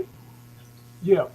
A couple things. it's okay. They have to remember, if they don't get it right, we're not buying the stuff. I mean, are they making the movie to be a write-off? Because sometimes they know films are not going to do well as a write-off. It all trickles down. Put it that way. And Sure. And then here's the other thing. I hope this film is coming out in November. I'm like, make a movie where you want to win an Oscar. Give me a. If you're going back to the beginning, give me a story. And win new fans. Yeah. Win new fans. Like, you got to bring in the people now, like the kids now. But you know what? Down, but you know what? There's no guarantee that this new film is going to lead to the 54. Like, give us something brand spanking new that does something different. I think we have no guarantees with this. The fact that it takes place sort of outside of any of the continuity we know that already, I think that it positions the movie into a wonderful location where it's like, oh, we have some cool areas that we can go with this. Absolutely. But, like, when I say that out loud, I think about things that they did in Godzilla versus Gigan Rex and Shin Godzilla that don't necessarily fit in with my Godzilla universe. And I'm just like, okay, do new things, but let's not go too crazy, right? Like, well, no, but jump out of the box a little. Maybe take a risk. I mean, be creative. Give us something we haven't seen before. I think Shin Godzilla was a risk. I think Shin Godzilla was something 100%. That we hadn't seen. 100%. And I think now I will say this. I want it to be not. Shin Godzilla was good, but like Shin Godzilla was also kind of like, oh my god, because it came out of the cultural exactly, existential experience. Period. And I think that's what I wanted. Like for many, many years, right? All throughout the Millennium series, I wanted these movies to perform better, and I was like, you know what? These movies are not going to perform well in Japan unless they have some sort of cultural anchor, some sort of societal storytelling that resonates with not just people around the world, but people in Japan specifically. And Shin Godzilla nailed it in terms of like finding that modern thread to connect people to. And so that's kind of why I'm like, well, if Shin Godzilla did that so well, do we need to really have like more of those The one-offs. Godzillas that need to have the super cultural relevance? Or can we start to have, Toho, can we have a little fun now? Like, can we start doing fun things with Godzilla again? Like, not necessarily, we don't have to go goofy immediately, but like, I'm just, whatever the November movie does, I really just think it's going to sort of set a pattern. It is. For what we get from Godzilla. It's the other set of Especially if tone, it does well, right? And if it doesn't do well, oh no, that's just bad news. It's set up to fail though, because it's going to be compared to Shin Godzilla. Is it going to be like 55 or the 54? So you can fall off the cliff. Oh, you're right. Yeah. And we have Bring back the tail slide. There you go. There you go, Bill. Bring back the tail slide. I don't know, like, and then if it does do well, like, oh my gosh, how awesome would it be for them to continue kind of like, sort of like with the Heisei series, to kind of like keep it in a continuity with the next film and bring in maybe, I mean, maybe redesign some of the old kaiju, but even make new kaiju. Bring in I'd something love to new know for us. what they're just thinking at this point, Yeah. right? Like Toho, like what is going on inside your brain? What are you thinking is going to happen after this movie comes out? Because we already know it's been shot. It's already probably mostly edited already. But like when Toho, the business side of Toho, says, all right, here's our Godzilla movie. We're going to release this Godzilla movie. And then they throw it out there. They have to have expectations, right? And those expectations, like forecasting for business, would say, if this movie performs over a certain amount, then we know it's a success. And then does that mean if it performs over that amount, that they want to continue the series, right? Like, we don't know any of that stuff. Yeah. We don't know if they want to do a Millennium thing and bring in new people to do new things all the time, or if they want to do what Christine's saying and like do another kind of Heisei style continuity thing. We just don't know. We don't know what their plans are, and I don't think we're going to know until after the movie's done. Which I'm fine with. I'm fine with that. When the pressure's on. Yeah, though. maybe it's just like a one and pressure done. is maybe on. they're thinking. The pressure should be on, right? Like, after, what are we, close to 8 years from Shin Godzilla coming out? Yeah. It's a lot of time for potential growth. Did they grow? Did they learn things that they could use for this new movie? I think the natural reaction for Toho would be the natural reaction on for their perspective would to be playing it safe. That might be something we get. I don't want to sound like they sure do like to play it safe, Toho. But if they just they see how it like kind of throw it out there and then Test the waters, and then just see what the reaction is going to be, and that might not be a bad way to do it, depending on how the movie goes. Again, I want to see a teaser. We need to see something, something tangible. I can see put my eyes to. It's coming so close. Now watch this. See, they're doing these little shorts. I think Star Wars lost its way, but found its way back by doing the series. Mandalorian saves Star Wars. I mean, you just go and just. I'll be honest with you. I love to see quality short films until they find the niche again, and fail with. And then go into another 10-year hiatus. All right, like, I don't want the them idea. to make a movie that's for a ride or for merchandise. Right. Oh, yes, like Ultraman just keep making shows based on the toys to sell the toys. It's like we need something a little more than that, and something more deeper. I mean, find your sweet spot, hone it with shorts. Give a 5 or 6 episode Godzilla short. Hey, new Jet Jaguar, live action. Do something. Experiment. Oh, yeah. Give us the old Showa Yeah. style or Heisei and just experiment. But do the shorts because and kind of keep the budget tight and find a sweet spot. Like, okay, this is where the track. I mean, I like those little shorts they did, like the one Godzilla versus Gigan, Godzilla versus Hedorah. Those are a lot of fun. Those are Yeah. fun. They were fun. They are way, way low on the. I mean, they're not very well. How do I say this? They're well produced for what they are, right? Yeah. They're not movies. They're shorts. They're like Toho probably reached into their pocket and handed the pocket change to the director Kazuhiro Nakagawa and said, "Make something." Right? Here's a day. Yeah, have like it. the thing with the thing with the Gigan short, and this is not just Toho and Gigan and all that stuff, but basically, like, you guys saw the there's been a lot of crowdfunding kind of from Japan. Shinpei Hayashiya is crowdfunding his new movie.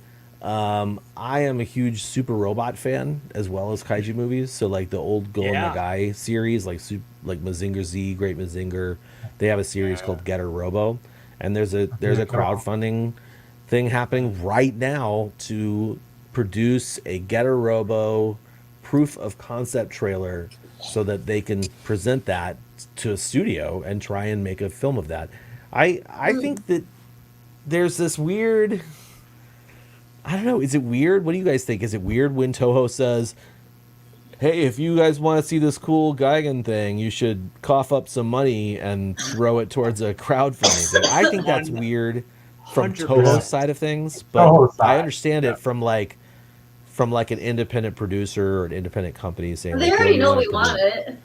Like, they Yeah, already know they we do. want it. Well, it's just like Mattel. Mattel did something similar. They were like, everybody showed me a crowdfunding thing Mattel is doing for like a wrestling set, and I was like, Mattel is like $1 billion entity. Well, what are they doing? Like, just do it. I don't know. Crowdfunding It's- is like, it's another one of those things where you're like, yeah, crowdfund. No, wait, not like that. Yeah, not Anyway. for the independent artist, not for like the gigantic corporation. Exactly. Right. Exactly. Suspicious. All right. Well, this has been. I should step off the soapbox now. I think I've been on here for way too long. I think we all Looking joined down, getting a little in for a minute. vertigo. I mean, I put all this time and effort into this intermission. I better show it.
戦いはまだ終わっていない。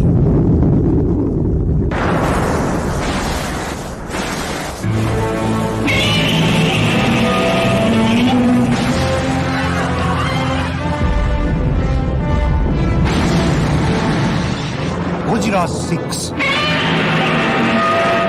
制作決定。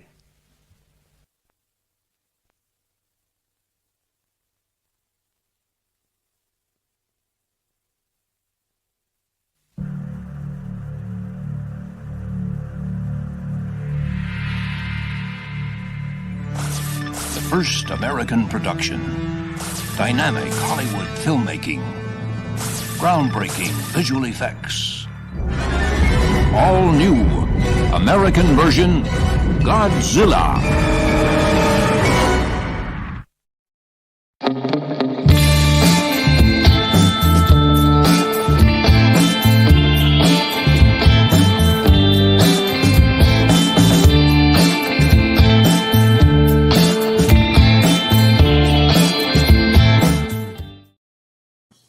Whew, I don't know about you guys. I think I might need some protein after that whole Why? Give me some, or some fried chicken up here for me. There's 'Cause some I steak. definitely some karaage, maybe some like Japanese karaage, sushi yes. for me.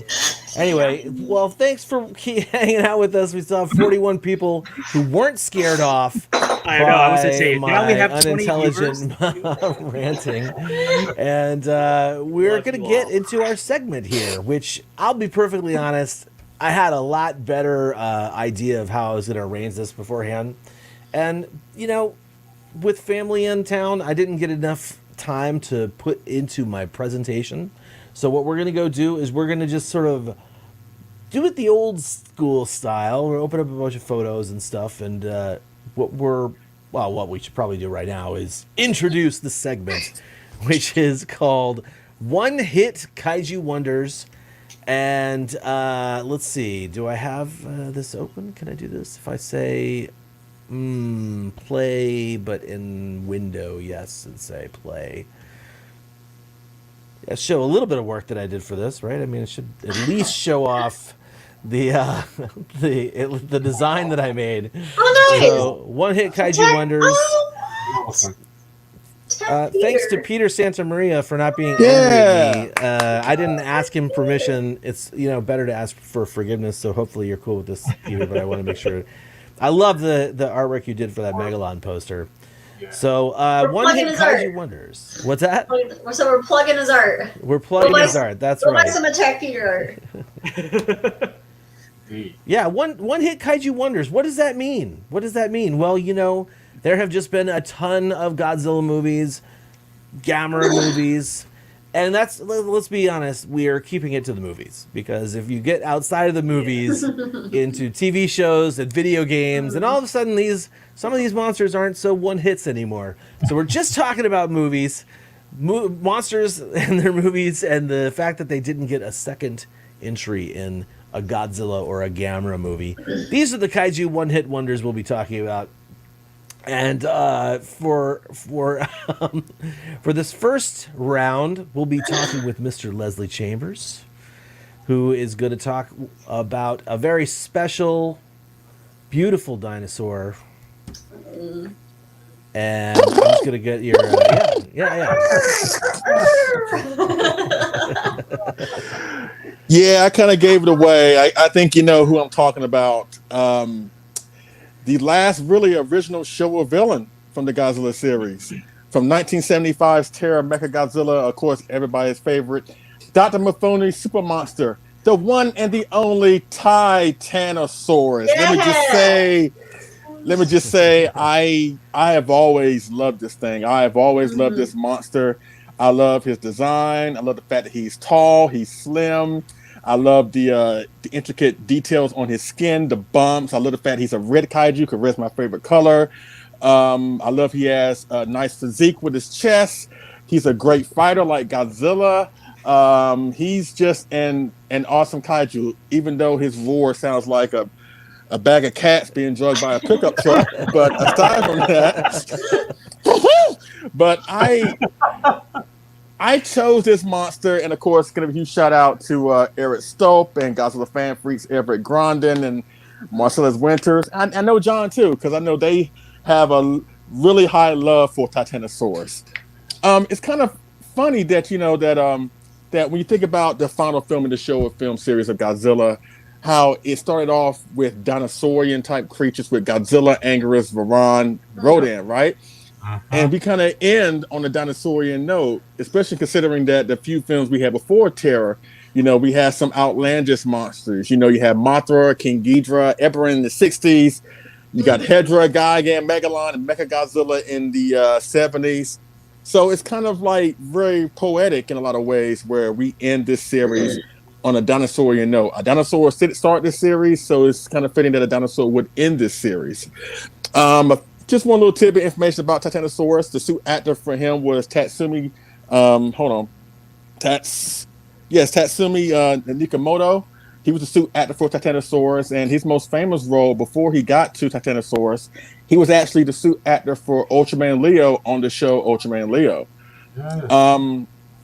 But again, I I so love this thing. And what I love about this monster is the fact that in Terror, it's kind of mentioned, in passing a few times, that Titanosaurus at its core is a peaceful dinosaur. But yet the majority of the time that we see him, he's doing destructive things, whether he's fighting Godzilla, destroying Tokyo, or doing that twerking dance with his tail to cause that gale force winds and stuff. But the majority of the time we see Titanosaurus, he's portrayed in a very evil, malicious, and destructive light. However, there's a moment in the film that a lot of people tend to gloss over that really reinforces the fact that he's a very peaceful dinosaur. Is when he comes across Godzilla for the first time, when Godzilla first appears in the film, 48 minutes into the film, and they both trade blows with each other. Then it cuts to Katsura being shot by the police. Before we get back to the monsters, Mifune shuts off the machine. And at that moment, Titanosaurus just drops his hands and turns around and walks back. A lot of people were really disappointed about that. They were like, we waited this long for a fight scene and now we don't get it. But that's really character development for the kaiju itself, because Titanosaurus, at that moment, Titanosaurus is in control. Because prior to that point, he is being brainwashed, right? Then we see him brainwashed again, when he fights Godzilla and, he does the final battle. But then once Mechagodzilla is destroyed and everything is okay and the machine is destroyed, Titanosaurus reverts back to his normal self. But at that point, he's attacked by Godzilla. So in his mind, he's like, what have I done to deserve all that? That is great storytelling for a kaiju. We all look to, because there are a few tragic characters in Terror Mechagodzilla. There's Mifune, there's Katsura, there's Ichinose. Yep. But you can also, if you listen and think about it, you can also add Titanosaurus to that list, because the things he does in that film is beyond his free will. So think about that the next time you watch Terror Mechagodzilla. And again, that's one of the reasons why I love Terror Mechagodzilla, because of Titanosaurus. Because in a lot of ways, he is the star of the film. Even though the movie is titled behind Mechagodzilla, a lot of the time he is dormant. He doesn't really do anything. But Titanosaurus carries the movie. He's the star. He's the one that does the most fighting, and he really carries the movie. And it's a shame that we didn't see him anymore after this point.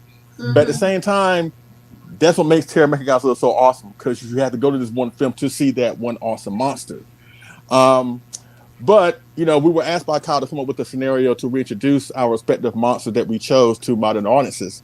And I was kind of torn with that, because, again, there have been some cool monsters that have been brought back and given upgrades that were cool, like, Baragon into the GMK Baragon, and, Gamera had a cool upgrade in the Heisei series, but then there are some monsters I felt they should have left alone, like King Caesar in Final Wars, Kamacuras in Final Wars, like they should just left them alone and all that good stuff. But what I would do, maybe two things. One brief thing, I would probably bring back Titanosaurus in the Monsterverse, because again, they call the monsters Titans, so they kind of like, have him being in the Monsterverse would have been cool. I probably would have him in Godzilla vs. Kong, and have Godzilla fight Titanosaurus, before he fights Kong. And maybe Titanosaurus fights Mechagodzilla to kind of have that little homage to 75. But I wouldn't mind, and I think John touched upon this earlier, where they should do like a series, like a miniseries on Netflix, where they explore these backstories and try to flesh out these backstories. I kind of touched upon that, I think a year ago, right? Where I said, I want to see a Netflix, or at least a streaming service where they talk about the 54 attacks, the ship disasters before 54, or the miners getting attacked in Rodan before we get to see Rodan. I wouldn't mind seeing a fleshed out backstory where they cover the events at the aftermath of Godzilla vs. Mechagodzilla, 1974, and they show the struggles Mifune went to convince society that he found a dinosaur, which honestly, I can understand why he went mad, because in a world that has Godzilla, King Ghidorah, Hedra, Gigan, and King Caesar and Mechagodzilla, but yet they couldn't believe that Titanosaurus existed?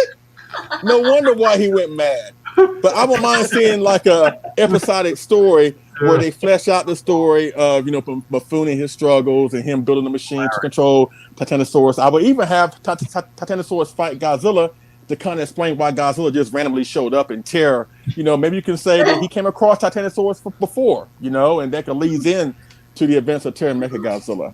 Right. But that would be my idea. But at the same time, that's why I love Terror Mechagodzilla. And probably the biggest reason why it's not Mechagodzilla, ironically, is Titanosaurus. He is an awesome kaiju. All right, Jonathan. So that's all I want to talk about with my monsters. So, Jonathan, what are the monsters that you pick? Well, thank you very much, Leslie. So I have to throw this in there real quick because you talked about Titanosaurus. My brother is a huge. He's not like a huge Godzilla fan. He's kind of more in the Star Wars realm, but he will watch Godzilla movies every once in a while, and he loves Terror of Mechagodzilla, and he loves Titanosaurus. So he wanted me to shout that out. I was like, I had to say it, and it was perfect that you said that because I was like, oh, well, this is perfect timing. Yeah. But anyway, nails on a chalkboard. I agree. That roar. Jeesh Louise. Anyway, so we're here to talk about another one-off kaiju or kaijus. Kaiju. Yeah. Kaiju. One-off kaiju. Yeah. So Look at Kyle. I know. Kyle's like, aren't you learning Japanese? I was like, yes, I am. Yes, leave me alone. All right. So my kaiju, I chose to focus on Sanda and Gaira from War of the Gargantuas. Yes, sir. 1966 Tokusatsu film, Nice. co-production between Toho and Henry G. Zapperstein, directed by Ishiro Honda with a script by Takeshi Kimura. The beautiful score, I think one of the best monster themes of all time by Akira Ifukube. Most frightening, and definitely that's for sure. And the wonderful visual effects done by Eiji Tsuburaya. I didn't notice Ishiro Honda also has a writing credit. A rare writing credit on War of the Gargantuas. And an interesting note, he always thought of this film boring to him, but he was glad that people loved it and fell in love with it. And I surely don't think it's boring. I love this movie. So the stars of the show, obviously Sanda and Gaira, both they were played by suit actors, respectively Hiroshi Sakita and Haru Nakajima. Both were designed by Narita Toru, who would be known most for his work as art director for the Ultra series. The bodies of the suits were modeled by brothers Yasue Yagi and Kanju Yagi, while the heads were modeled by Teizo Toshimitsu. Hopefully, I did not butcher those names. So, it's interesting in the film script. Sanda originally was going to appear as white, more like the abominable snowman. However, that was changed more to a yellowish brown by the time filming came around. I don't know why. Maybe they thought that maybe they would be they wanted to maybe separate it a little more from the abominable snowman feel and make it look a little more the faces definitely look a little more demonish, so they wanted to maybe separate that and maybe make it stand out a little bit more. Gaira also appeared as slightly gray in the original version of the script. So take that with what you will. I find it interesting that Sanda and Gaira have their names. Gaira, I believe, is a play on Kai for water, sea creature, or I'm sorry, sea, not water, sea creature, sea monster, Gaira. And then you have Sanda, San, mountain, Sanda. And, interestingly enough, I believe, aren't they mentioned as mountain gargantua in the Japanese? If you would do a translation, it'd be like mountain gargantua, sea gargantua, or in one of the dubs, I believe, not the American dub, but in one of the dubs they mentioned them. I believe they mentioned them as such. Yeah, honestly, this film, I don't want to go over the entire story, obviously, because we all know and love this movie. We all know about it, and that would take, we'd be here until like 7 o'clock probably, so we don't want to do that. So I will just talk in general about my thoughts on Sanda and Gaira. Gaira to me has always been the villain. He's always been portrayed as like the big baddie. There is some of my collection right there. That's basically the pieces that I own. Some of the pieces I own of the Gargantuas. Gaira was, I think, kind of misunderstood. You think about where he comes from. He's basically just an offshoot of Sanda, and Sanda grew up in love. Sanda was around humans and felt the compassion, the love of humanity. Gaira did not. Gaira was the complete opposite. It was almost like, I always kind of joked at my brother and I when we were little. I had a short fuse, so I was always Gaira and he was always Sanda, because I would get very mad very quick and I would go off the rails. Luckily, I'm not. That's no longer the case. But yeah, Sanda. I always loved that dichotomy between the two, and I love that Sanda, no matter how horrible Gaira was, Sanda tried always to just diffuse the situation. Even in the film, you see, he really doesn't want to fight him. You know, he's backing. He's like, back away. Don't do this. Just back away. And it takes a lot for him to say, okay, I will do what I must. You know, you've got to put a stop to you. Yeah. And that's the one. And that's what I love about the film is there a lot more deeper things going on than just on surface level between the two monster giant gargantuans fighting. And there's a lot of deep thematic elements to it. Yes. And again, I said I love the music. I've had 2 versions of the score. You know, it's one of the best scores, I think. I did love in the U.S. version. They did the I forget what the track is, but it's whenever the military is assembling. That to me is a better inclusion than Fukube's. Dare I say it? His his track. But anyway, that's neither here nor there. That's just me spewing my. I'm up on my soapbox now a little bit. So I won't go really much into anything other than that. As you can see, I'm very excited talking about this. So I will go over my idea for a reintroduction film. Now, I don't really have a specific idea. What I thought would be an interesting idea is that, Gaira always was illuminated at night, mostly. He would come out at around night, or if it was cloudy out, the sun wasn't out because he doesn't want to be around the sea. He's been in the sea a lot. Sun is bad. So I thought it would be interesting if you play the movie off as a singular film first. You don't have both, you have one. And you introduce one as if you don't know if one is Gaira or one is Sanda. You basically just you kind of do a Jaws effect where you smoke it in darkness, and you have a lot of original Godzilla elements where he's attacking at night, where it's a stormy night, he's blowing up stuff, he's eating people, and you don't know who is who until the end of the climax of the movie, where I do kind of play off of the story where illuminated in light comes Sanda to save the day, but that's the end of the movie, right? That's the end of the first movie. And then you call the first movie Gargantua or something like that. The second movie would then be War of the Gargantuas. Then you see the struggle between the two. So that's how you start the second film. So you start I love how you're writing this into a duology immediately. I just, as soon as I picked this, I thought about it. I just love that idea of Sanda coming to save Gaira. And that moment in the movie is so shocking to the audience and shocking to the military and everyone else. They're like, there's a brown one? Or no, look, the brown one. It's like, holy crap. So now we have 2. And and you could have the human characters kind of enveloped in that. You could have the human characters in the first one. I always I don't want to say that King Kong Lives is one of the greatest movies of all time. It's not. But I love aspects of that movie. One of the things that they're trying to do, the military is very vilified in that movie. They just want to gung-ho go off and kill King Kong. King Kong's just trying to live his life, Okay, he's just trying to be who he wants to be. He's trying to do more than that. It takes a lot. He's trying to do more than that. Exactly, Leslie. That's a PG show, so we'll keep it there. But it takes a lot for him to snap. The whole movie, he's just trying to run away. He's not trying to really attack. At the end, he just goes, okay, you guys are done. You're really taking me off.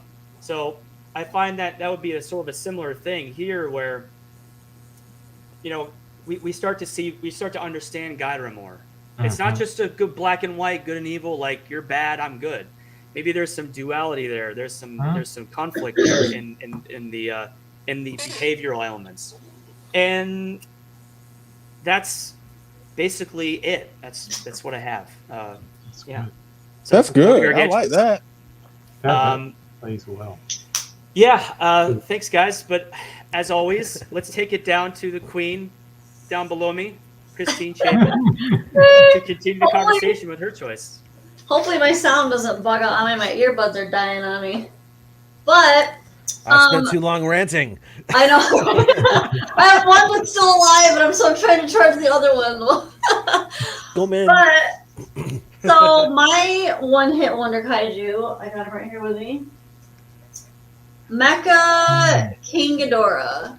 Now, this guy, I mean, he didn't have a lot of screen time. Probably about, I think he only got, maybe 8 minutes or so. But dang, did they make the most of that 8 minutes. Yes, they did. He just came out like guns blasting. He got all these cool upgrades and gadgets. And I would just, oh my gosh, like he's such a cool like surprise that they threw into the Godzilla 1991 film Godzilla vs. King Ghidorah. So some cool little facts about him here. Shinji Nishikawa actually did the design for King Ghidorah from that movie and Mecha King Ghidorah. One thing they did is they removed his mains because he wanted to kind of keep it kind of like the Showa King Ghidorah, but the mains they removed because it would have been too hard for like the visual effects people to like superimpose them over like people and the buildings and all that kind of stuff. Right, so right. I kind of like the look. He looks more dragon-esque, I think. Well, to me at least. And then the suit for this weighed 440 pounds. So they did not have a suit actor. He didn't have a suit actor. He was like the whole suit was manipulated with like 18 or 19 like piano wires. That's why we don't see him walk. That's why we don't see him walk in the film. Yeah, that's why he just stands I never there. thought about that. Yeah, because you never see him move. He just drops down and he just stands there while he does his attacks. But Here I am. yeah, he's just like he's an immovable wall. But he's such a strong force against Godzilla. I mean, he's got a like plethora of weapons. And the one thing I thought was really cool is so like King Ghidorah's whole origin story was like changed for this movie. It was horrible. Like, it was freaking horrible. Well, I like the dough rats. I mean, come on. They're cute, but they're so cute. These cute little guys turned into this mean, evil, like, you know, dragon killer beast thing. But how would you feel if you found out that Godzilla was Baby Bop from Barney the Dinosaur? How would you feel? It's the same thing. I think they're cute. It happens. I like the little dough rats. And so then, I mean, King Ghidorah, well, Mecha King Ghidorah, he wasn't bad and he wasn't really good. He was just kind of there because Emmy was controlling him, so she was in the cockpit. Oh yeah, cool thing about the cockpit is in the design for the when she was in the studio or whatever inside the cockpit, they utilized kitchen utensils for the inside of the cockpit. So like they refurbished like pots and like dish strainers. I'm like, oh my gosh, like just random things that you wouldn't even think that they used to create the Old cockpit. school Star Wars style. Yeah. So I thought that was pretty cool. Awesome. And but I mean, I think this was such a cool monster, and I really wish he would have got more screen time because he was so powerful. Like they even showed like he was able to hold off against Godzilla and do some pretty decent damage to him, and all the like arsenals he had, like the machine claw. He really didn't. And they never really like explored the amount of things that he had, like besides the machine claw. He had the triple laser beam from the middle head. That was pretty dang powerful. And it just seemed like there was so much more like I wish they would have done with him. So my idea for a movie would be, well, I mean, at the end, he fell into the ocean with Godzilla. So you have Mecha King Ghidorah just hanging out at the bottom of the ocean. So it's like, well, there's an opportunity now to create, the people, because of the Futurians are from the 23rd century? Yeah. So now you have this 23rd century cybotic beast just, hanging out at the bottom of the ocean. Why don't the people from the 20th century, 21st century, in that current time? I mean, the 20th century. Yeah, they could have, went down and salvaged. I would have liked to see. They did. They made Mechagodzilla. That's how you get Mechagodzilla. Well, no. I wanted them to. You're talking about a different timeline now. Yes, not Mechagodzilla for Mecha King Ghidorah. Yeah, so because they have Mecha King Ghidorah down there, why don't they utilize like his body and whatever, and use Mecha King Ghidorah? So instead of creating Mechagodzilla, they would have refurbished Mecha King Ghidorah. And Yeah, that's true. But I kind of like, when I always think about it, I kind of think it along the same sort of storyline as like Kiryu, where like they're in control, so they have Mecha King Ghidorah, and they're using him to defend the Earth against other kaiju. And then eventually, like he has like his own sentience that comes over him, and he goes crazy. Yeah. And then he'll end up fighting Godzilla again, or Godzilla will come, to save the Earth. But I thought it would be cool to see, like the whole like Kiryu storyline where they use him to protect the Earth, but until he becomes self-aware and he's like, hold on a second, and maybe tries, because he doesn't really have like King Ghidorah in the Heisei time. It doesn't really have a home. Like he was created from these 3 separate little dough rats that were household pets, and so now he's just kind of like here in this 21st century, and he doesn't have any other creatures like himself. If we're being honest, this is a villain that should have fought Godzilla and Kong. Yes! Like honestly, Yes. Definitely. everything was in place for Ghidorah to come back. Instead of Mecha Godzilla, they should have made Mecha King Ghidorah. I was a little disappointed because I think they kind of made it seem like, when we saw the ending of Godzilla 2019, that's what we had all assumed, which would have been, oh my god. I would have loved to see him in the MonsterVerse. They could still do it though. Because they have the technology. They could. Because I also thought of like, I would love to see him in the MonsterVerse. There's totally ways they could do it. Like they have his DNA from the head that was still there. They could, and they know that King Ghidorah in the MonsterVerse has regenerative properties. So maybe they have some cells from the head. I think Mecha King Ghidorah has probably the best possibility of coming back thanks to the MonsterVerse. Yeah. Yeah. I hope they do. It would be really amazing because it's there. Like they have it there. They know he regenerates. We know he regenerates. So maybe somebody, Apex or whoever. Right. Maybe there's going to be a new evil group in the next film. But this time, properties. But this time, Godzilla dies. Kong almost died. This time, it's Godzilla's turn to die. There's a Godzilla Jr. somewhere. There was an egg somewhere. I don't care if the chat hates me right now, but it is Godzilla's turn to be knocking on death's door. So they tried, and they were like, nope, no. But I think this was. I really wish he would have got more screen time. I wish he would have been able to really see more of him in the Heisei films and all that, because it's really a cool idea and he really has a really neat design. I love it. It was a lot of fun seeing him take on Godzilla like that. So maybe someday. I'm still hoping. And MonsterVerse. I have some hope. Yeah. I will. I thought that was going to be the case at some point. I will say it's. The moment of seeing King Ghidorah come down and I would say warp in, so to speak, through the lightning. When I first saw that, my mind was blown because I didn't know. I remember the video game like Super Godzilla, and I remember Mecha, King Ghidorah and that. But I always thought that was just a video game thing because when I was young, we didn't have access to those movies. So when I first saw that movie, I was like, "What? Mecha King Ghidorah, this is insane!" I went crazy, and it was just. I pretty much figure everyone did that. Also, I will say a really funny, a little unrelated note, but I think it's such an intentionally kind of funny moment in the movie at the end. The whole time he's like pining over Emmy, sort of, and then at the end he's like, hey, we should. He says something. He makes some remark to her, and she goes, "Oh, we're actually distant cousins in the future." And the look on his face is like.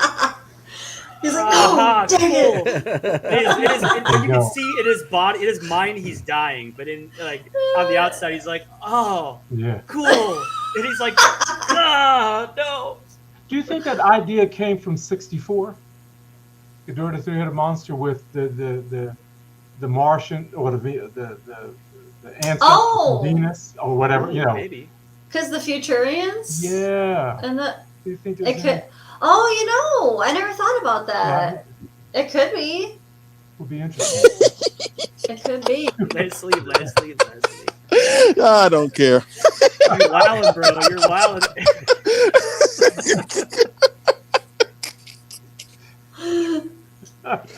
This is a fun You're a segment. mess, Leslie. Oh my I know, God. I know. I apologize for nothing. So that's just me. All right, well, John, I'd like to. I mean, we're all waiting to see what you got for your one hit wonder. Here we go. Well, mine is, I think we all love him. We all appreciate him. And for a lot of years, he didn't get, he should never have been a one-hit wonder. And now he's getting the love. We're getting the figures. We're getting the merchandise. Oh, all right. He's gotten his cartoon, his number of offshoots, but not movies. And we know, and I'm referring to Jet Jaguar, whom we love. And I have a selfish reason yes. why I selected Jet Jaguar. Yes. You'll see in a moment. But what an awesome character. But he was born at a time of so many great heroes. Ultraman was just flowering, and you just had too many great series that were just being birthed for live action heroes. But his origin is fascinating.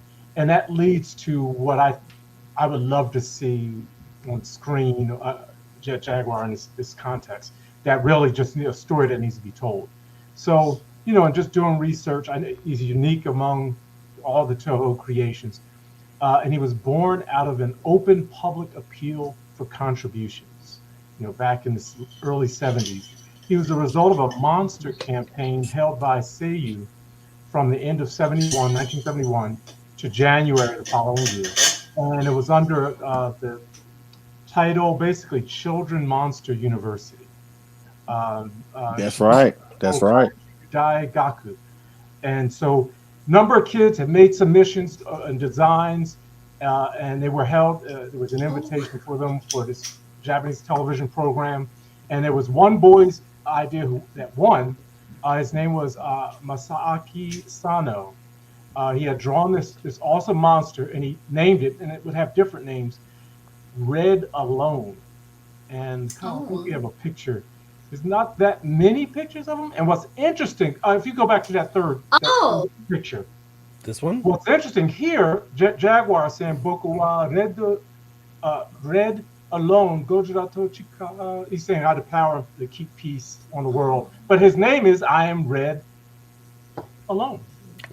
Isn't that crazy? And the type is in red. So, I mean, and that's if you got that poster series, that poster, that DVD collector's box set for the Godzilla vs. Megalon, you would get this poster, and it has that, and it has that. So that's fascinating that it's in the promotional material. Well, with that said, he went through, obviously, Jaguar went through a lot of revisions. That next photo, Kyle, thank you, bless you, has Red Alone, that was created by Sano-san. And apparently he was upset because Jaguar obviously didn't come out the way he designed. Wow. And I think he intended Jaguar was going to be white. But this was his Kaiju. And only thing that really survived was the chest design. But what's interesting, as I was reading and researching, there's aspects of Red Alone that kind of show up in Megalon. So Megalon kind of carries a little bit of Red Alone in his design, I think. With that said, he looks like a griffin. Yes. So what I'd like to see now, we could talk about plenty of Jet Jaguar. I mean, Singular Point, all about Jet Jaguar, the re-envisioning of him. And there's just wonderful collectibles that have come out for Jet Jaguar. Super Sevens, Jet Jaguar. Yes. Get old stuff. I think you probably had this, Jonathan, but the old Punch 45. Oh yes, absolutely. Yeah, gotta love that. So all these wonderful collectibles from the past, and even now, wonderful soft vinyl figures, X Plus figures, etc. But here's what I'd like to see: if they brought Jet Jaguar back, there are a couple really good books with some good stuff about Jet Jaguar. This one, Tokusatsu, just about Tokusatsu. It's a series of them. And this other one, oops, wrong side. This other one, Toho Tokusatsu. They both have some really good information about Jet Jaguar. But let me show you this one, because this is where I think would be an awesome mini-series of some sort. Now, we know how Godzilla vs. Megalon ended. Jet Jaguar has a wonderful song, and he ends up, being carrying, walking, carrying a little Roku, taking him. Roku-chan. Yes, Roku-chan, and it's often. Now, I would love to see, the real creation of Jet Jaguar, like a prequel kind of, but in a multi-part story kind of, with the original story. And how Ultraman original series, the kids would be drawing a picture of the monster on the side of the, monster comes to life. They're tied in with these kids and this television show. And what they have in this particular book, they kind of and I have to go through the translation on this, but they kind of retell the story of the creation of Jet Jaguar in manga style. Cool. And they even have illustrated pictures of the little Monster University things they created. And then they show, I think this is supposed to be Sado-san. I'm not sure. I have to find out. When he sees the creation and hates it, that's hilarious. Exactly. I would love to see this done as an episode, because Jet Jaguar deserves a TV series. In a live action. Okay, that's what was supposed to happen. And it would have been great if Ultraman was with him, and maybe Meteor Man, just the whole thing. Just get them all together for one short or something like that, even for his anniversary. But add this in, and it would be just very interesting to tell that side of the story, and give us some crazy spin. They should have gave him the show instead of Zone Fighter. They should have gave Jet Jaguar a show instead of Zone Fighter. Yeah, absolutely. I'd watch that. And this brings me to my selfish point. When I went to Japan, I was looking for something, and I was trying to get to the Godzilla vs. Megalon anniversary show. They did a showing. They did it in Ikebukuro at the theater. Ed Holland attended. I wanted to get there, but it was a few days before I was to arrive. But Cast with their wonderful figurines, they rolled out some new Jet Jaguar pieces. Ooh, when I was still in Japan, and I went on Buyee. I said, I gotta find this because I couldn't get it. And then it wouldn't let me buy it because I found what I wanted, and they wouldn't let me buy it because I was still in Japan. Oh no! Just let me get it. So I had to wait to get in Chicago, and I snatched it up. And it's it's Ibuki's big blue house. Nice. It's standing and being worked upon. You see the teeth. That's so cool. Isn't that cool? Isn't that awesome? Isn't there a transmitter? Didn't Cass make the transmitter as a little ornament? Yes. I thought so. I saw that not too long ago. That's so cool. You can find it. Now let me say this. What's interesting about Jet Jaguar? In some of the books, it says it was by his strong will that he grew. Yes. So that just says something about, it needs to be explored. I think they could, explore that aspect. Definitely some sort of message about AI, Skynet. By the way, I love that aspect of it by sheer will. That type of stuff to me is way more interesting for character growth in a character, and saying something about something that's sentient and has life, rather than just explaining it away there's some scientific way to do it. I love the more fanciful way of stating it. That's really cool. And it's at that time in the 70s too. I mean, and for kids, it was created for kids to enjoy Godzilla vs. Megalon, but that aspect of it, you can't, no science behind it. It's just sheer will. I mean, it just happened. I mean, where all the metal came from and all that. I don't know. It's very heroic. And one other thing next trip to Japan, I want to visit, and I wish I had given Kyle a picture, the Big Blue House. It's only about an hour. Oh, yeah. Oh. Okay. That's the next Godzilla place to go to. And you can still get to the park where Roku-chan got snatched up, got kidnapped. So the little monkey building's still there? What is that called? The building is still there, where they lived? Yes. The Big Blue House is still there. Absolutely. Wow. And I would love, now, if we had to do another film, I would want Leslie to be the truck driver. Who's he you know what? Me Actually- and Perfect. Actually, you know what? You know Jim Ballard off of Facebook, or Jim Ballard, from Tokyo Monsters on YouTube. He actually found that house, and he said it's just like, I think at the very end of that video, they're like at a Starbucks, and you can actually see the house from the Starbucks. Yes. There's a Starbucks in the corner for the Blue House. All right. Yes. Now Perfect. on mykaiju.com, I have a whole list of Godzilla places, and I pull in the street view. You can find it on the street view, and you can see the Starbucks. You can see the whole area, the park, Oh and my everything. gosh. It's changed over the years. It's more developed, obviously, Yeah. than what it was in the film. But that's awesome. Yes. And so with that, Cool. you gotta love Jet Jaguar. All of us do. So. Jet the Jaguar. And they've been giving it back to us. But last thing, I hope they do a short with a new Jet Jaguar suit. I think it will be. Oh, for this year? awesome. They have to. They have to. With No, Megalon. just surprises at this point, That'd be awesome. wouldn't it? For real. That's you. Our control. All right. So I guess that means we're up to mine. Cue Kyle. Cue the controller. All right. We have, there's a lot of one-hit wonders. We talked about, we sort of made a list, posted that list in our group chat, and I picked one, and I picked one very atypical for me because I don't know if I talk a lot about how much of a significance this monster has for me, but my one-hit wonder is Space Godzilla. Yeah. And I ain't believing this. Yes. right? Like I'm not I'm not out of my mind. Space Godzilla is not like a great this. movie. He's cool though. It's not a He's great cool movie, look. but what a cool looking monster. This monster is has so my history with this monster, I'll get into that in a second, but basically I really loved Space Godzilla from a design perspective as really a newbie Godzilla fan, right?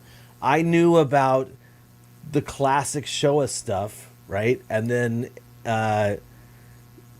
I think I'm going out of order here. I knew about the classic Showa stuff, and it wasn't until much later in my life that I discovered Space Godzilla. So let me open up my notes here so I don't mess up what I'm supposed to say. Space Godzilla was designed by Minoru Yoshida. You can see a whole bunch of interesting concepts that didn't make it, except for that last one in the corner there, of course. So cool. And he was also played by Ryo Hariya. And I don't have a photo of Ryo Hariya, but basically what I do have is pictures of the toys. Space Godzilla came out in 1994. As we are all probably very well aware, Bandai was like firing on all cylinders at this point. Not just Bandai, but like the toy industry and Kaiju, Godzilla specifically, were on fire, right? So basically, you've got Space Godzilla available from Bandai and from Banpresto and all sorts of different versions available. This is the Spark Walk Space Godzilla, which is a big electronic version. I had all these, you guys. Really? I don't have them anymore, but like this one, you turned it on, and as it sort of warmed up, as the electronics sort of warmed up, his crystals would start like lighting up, like with like strobe effects. Really Awesome. kind of interesting. Anyway, moving on. I will say that Space Godzilla was not a movie I had seen when it came out. In 1994, as many of you are aware, I was completely unaware of the Heisei era as a movement. I only knew about the 84 film. I only knew about Biollante. And so now, come with me to 1995 when I lived in Savannah, Georgia, and just down the street from a Toys R Us And just down the street from the Toys R Us, I had to go to Toys R Us all the time. I was just a big kid, really, so there was a lot of stuff for me to check out at Toys R Us. And that's when just I came depressing. across the Trend Masters stuff. Yes. I'm not positive which one of these came first in my collection, but I had this collector's edition where there was a little Space Godzilla. Also, I had the Space Godzilla where you press the button on his chest Yes. and he roars. Also, I had the Space Godzilla that was like 10 inches tall where you move in front of him and he roars. And why am I bringing up these Trend Masters editions? Is because to me, this kaiju was like really, really interesting. And forget about those Bandai ones that look more like the movie. This coloration was originally what I saw for Space Godzilla. And I had no idea what the monster was. I had no idea about any of this stuff. I didn't even know about Barry's Temple of Godzilla at the time. So once I finally That was my go-to right there. got online, I figured, thanks to Barry's Temple of Godzilla, this coloration is designed based off of the poster art that Noriyoshi Orai created for Godzilla vs. Space Godzilla, where he has this crazy coloration. Beautiful. I freaking love it. And it kind of bummed me out when the real figure didn't have like the bright colors. It was just the purple. My first movie of this was a bootleg version, of course, and when they came out with the terrible double feature DVD with only the English language option from Hong Kong, I bought that too. And you know, I'm a big fan of the monster. As I said, that movie's not so great, right? The actual film itself, not so great. I did want to share a couple of other cool images that I have here from my collection of images, but basically, Space Godzilla has had a long, well, actually not a long history. It's more like a short history. One and done, right? He's got this cool crystalline feature, which he flies with. I've always wanted to have a crystal version of this figure. I've never had it.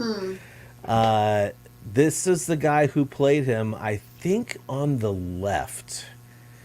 That guy who I said was Ryo Hariya. And I'm not positive which one is Hurricane Ryu and which one is Ryo, but I know it's not the dude in the center because that's Satsuki. Anyway. So basically, I don't have too much else to say with this. I've got, I'll go back to my presentation here, though, because I think I do have a couple of other little things here. Space Godzilla is a monster that a lot of people kind of, like, we poo-poo him because the movie's bad, but the design's kind of cool. I've always loved how it's sort of ambiguous as to what, like, obviously he's got Godzilla origins, but then they added like the side teeth like Biollante. Like, I just really like that. And when Mondo created their newest Sofubi of Space Godzilla, I was like, they've got to do a Trendmasters style, and so they did. They already had that on deck. They weren't listening to me for that. They already knew that was something they needed to do. And I gotta say, it's pretty stunning. It is. I actually had my Trendmasters Space Godzilla, the big tall one, up until last year when I either sold it or gave it to Jordan from Oxygen Destroyer. But yeah, this is essentially Space Godzilla is sort of what I would say is my I would like Space Godzilla to be brought into a movie again because wow, the vehicle that he was given in 1994 no, not so great. Now, how do I imagine this happening? Well, who's one of my other favorite space-based giant monsters? Gigan. I definitely see Gigan and Space Godzilla teaming up against Godzilla and another kaiju. Who would you guys like to see? And people watching in the comments, who do you want to see Space Godzilla and Gigan fight against with Godzilla or against Godzilla with? I would say, however I worded that. Give us an updated. Honestly, I would say since Godzilla and Biollante really created Space Godzilla, the team of Biollante and Godzilla. That's that's what I'm that gonna say. would be cool. That's That'd be cool. And they gotta like work together somehow. Yeah. They've got to get their twin powers activated. Yeah, the brother and sister against They call Biollante Godzilla's alter ego, which is an interesting way to describe. Right on. Yeah, it's like a Very sort of like the alternate evil version. Yeah. Now, Godzilla versus Space Godzilla was my first trip to Japan. My first Godzilla Nice. movie in Japan. Nice. So it My always condolences. I- My condolences. Oh, Kyle, that story you told about Very Simple Godzilla, it brought back floods of memories. My first experience knowing that there were Heisei movies was when we first got our computer that we had the internet on, and the first thing I Googled was just Godzilla, and Barry's Temple of Godzilla came up. I went to there, and I saw these little GIFs they were playing. It was like 3-4 second GIFs, and one of them was Godzilla being blasted by Space Godzilla when they're on the island, and my mind was blown. I played it on replay like 7 times. I was like, what is this? I need to know what this is. Are they still making Godzilla movies? I didn't know that. And then the Trendmasters Light comes out a few years later, and I'm like, even more mind blown. I was like, oh, Space Godzilla. Okay, cool. Like, really, really fun choice. Oh, Kyle, one more thing. One more more idea. One monster that can team with Godzilla to face Space Godzilla and Gigan. And it's the robot we thought was going to be in 94 anyway. Mecha Godzilla. Godzilla and Mecha Godzilla on the same side up against. Okay, instead of fighting each other. All right. You know what? I love that because of the continuity there. Mm-hmm. Right. I love that. Come on, Gamera sucks. Gamera sucks. Poor Bulgaria. Such a weird. Poor Dragon just gets. All right. Well, I think that wraps up our segment here. Thank you guys so much for participating. We are going to go ahead and move along to our next regular segment, which is is Nick around? Jonathan, you've heard from our moderator, Nick? I just messaged him. Yes, he should be. Okay, well, cool, because we're about to kick off the collector moment.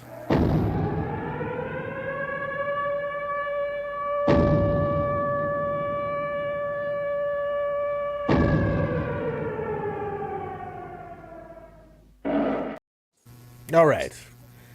So I have photos to open and share here, I think. Right. Yes. Okay. It's happening. Hey, Ryan, how's it going, man? Hey, Ryan. What's going on, man? All right. Mogera sucks. It sucks worse than a bag of molded lemons. That's how bad Mogera sucks. I'm with you, though. Godzilla teaming with Mecha Godzilla would be cool. Why didn't they do that in 94? Why did they give us Mogera? Why could they? Why? I guess Toho's gonna Toho, so whatever. Hey. All right. Should I get going on this screen share, Jonathan? Or should we wait for Nick? Well, either that or we could just, talk for a little bit. We'll just move past his. Oh, never. Well, yeah. Oh, yes. Ooh. Yes. Yes. Okay. So the collector before we go, the collector moment, since we didn't say it out loud, is a moment here in the show where Jonathan, Ryan, and Nick, when he shows up, are here to tell us about some cool stuff that's happened in our Facebook group, the Collect All Monsters Monster Collectors. And so that's what they're here for, to show off some of the cool stuff that you may have missed if you're not a member of the Facebook group. And hey, there's Nick Sides. What's up, buddy? There is Nick Sides. Hi. Sorry, guys. Hi, how are you? I sent that link a little late. I sent that notification a little late, so it was my fault. It's all good. If you're not a member of the Facebook group, you can go to facebook.com/groups/CAMMC, which stands for Collect All Monsters Monster Collectors, and join the group. Just make sure you fill out the answer the questions so we know you're a real person. Please join us. Yes, Take join away our club. Us. Ryan, Nick, and Jonathan. Join our club. Okay, so this is, I call it Goji Predator Vision because I love Predator. I love the vision in that movie, like he's like looking through the helmet. Yeah. So by bringing you by Jonathan Allred here, he posted also a bunch of other glowies and translucent stuff just like this, but I believe this is the 4K Akamatenshi, right? The Desu Yep, 3D 4K hired. 3D 4K. Yes. They are heavy Yes. figures too. Those are bulky And they look boys. beefy. It's They look so beefy. beautiful. Missed opportunity to like throw some mud on it for another picture, so you don't get the heat vision. You know, very Arnold Schwarzenegger. yeah, pretty It's much. so Pretty much. cool. But yeah, this one this was a more recent one. I had another one that I was thinking of doing, but then I saw this one, and I was like, my goodness. So you can go check in the Facebook group. His stuff is all in there, and he posted a lot of it. So enjoy. And from there, we move on. Ooh, so this Very is a nice. tasty one. Nick, this might look familiar, dude, right? So Yeah. I like shouting out box days, right? I don't do enough reveals anymore like I used to, but I get so stoked when people get awesome box days. So this is Mr. Hamilton shouting out Mr. Sides here for an awesome box day extravaganza. And we gotta love King Ghidorah, right? And the OG colorways. I mean, that's amazing. This is an awesome X Plus. Leslie challenged me to not do only Safubi, so here we go. Here's a beautiful King Ghidorah. So, awesome America. piece. I regret not getting that. It's Yeah, so that's a good beautiful. I love it. Oh, okay. Aww. So Oh, that's cute. Isn't it cute? It's very kawaii. I call this keeping a watchful eye. So Rafael Moras, he's a dear friend of mine and someone who is fairly new to the group. I believe he met up with David in Seattle last month while he was doing an opera show there. He's an opera singer, but he's also a big Kaiju, Godzilla, Tokusatsu nut and Ultraman nut. He's an opera singer. That's awesome. He's a very talented, amazing art. He goes all over the world, but he's such a great, humble, soft-spoken dude, friendly guy. The first thing when I first met him, he gifted me a Bolton refrigerator magnet. He was like, "Oh, I'm so sorry, I don't have anything else." I'm like, "Dude, I didn't even expect you to bring me anything. What the heck?" You gotta really shake him down next time. You know, I gotta shake him down for something, yeah. But so this, I just love this, and I wanted to include a pic of his because he's fairly new to the group. So Gorgeous and he photo. posted it very, very recently. So gorgeous photo. Thank you, Raf, for the photo. Yeah, it's beautiful. Awesome stuff. Oh. Speaking of awesome stuff, who 64 doesn't versus love 64. KOC 64 times 2? So Marcellus Wallace decided to post this, and this is like, I mean, dude, 10 out of 10 stuff here. I wish I had the talent and the time to do model kits like this. Okay. I definitely don't, and if I did, I wouldn't do them half as well as this. So, I mean, insane. That's fierce. Insane stuff. Absolutely. Oh, Taryn. I love Taryn. Taryn runs Kaiju VHS on Instagram. Wow. And his collection of VHS tapes is insane. But he also has like these deep cut Safubi tapes. So when I saw him post, he doesn't post too often, but when I saw him post a picture, I was like, yeah, that's my boy. I had to be But whenever I have a question, like once in a while a VHS tape will come up, I can't read it or whatever, right to Taryn every time. Hey, what is this? Oh, this is the second release of blah, blah, blah. It's not the one that came out. You know, he just knows everything. So he's Taryn's a really cool guy. I'm glad he's in our group too. Absolutely. That's cool. Those are great toys. Oh, that's cool. Gigan Rex. Yes. How do you guys, like, That's a Kyle, cool I don't picture. think you and I talked about Gigan Rex because you're the Gigan guy, right? What did you I'm think a about the Gigan guy. design? I think the design's cool, but it's a very, as I mentioned sort of earlier in the show, this tendency for some of these shorts and some of these new properties to go really way far beyond what I would expect a kaiju movie to do, and sometimes not into the realm that I like it. Like the Gigan Rex trailer was like interesting, and the design was like interesting, but I'm not an anime guy, and I was like, wow, this just feels very like anime. yeah. And Very, not in very a horrible Evangelion. way. I didn't hate it at all. I liked it, but it was just kind of very weird, and I don't know. I could go into it more, but yeah. A little extreme. I love the composition of this photo. Really, really gorgeous. And his Instagram is full of really cool photos like this. But yeah, Gorgeous that Gigan photo. design, like Rob Linfield approach a little bit, pouches and extreme and, you know, interesting though. Very interesting. Harold Ruiz of Figure Mania Show is just an amazing toy photographer. He Sure. like Yeah, he sets a bar for taking any amount of figures. It doesn't have to be. It could be an SH Monstars. It could be a Bandai. It could be an X Plus.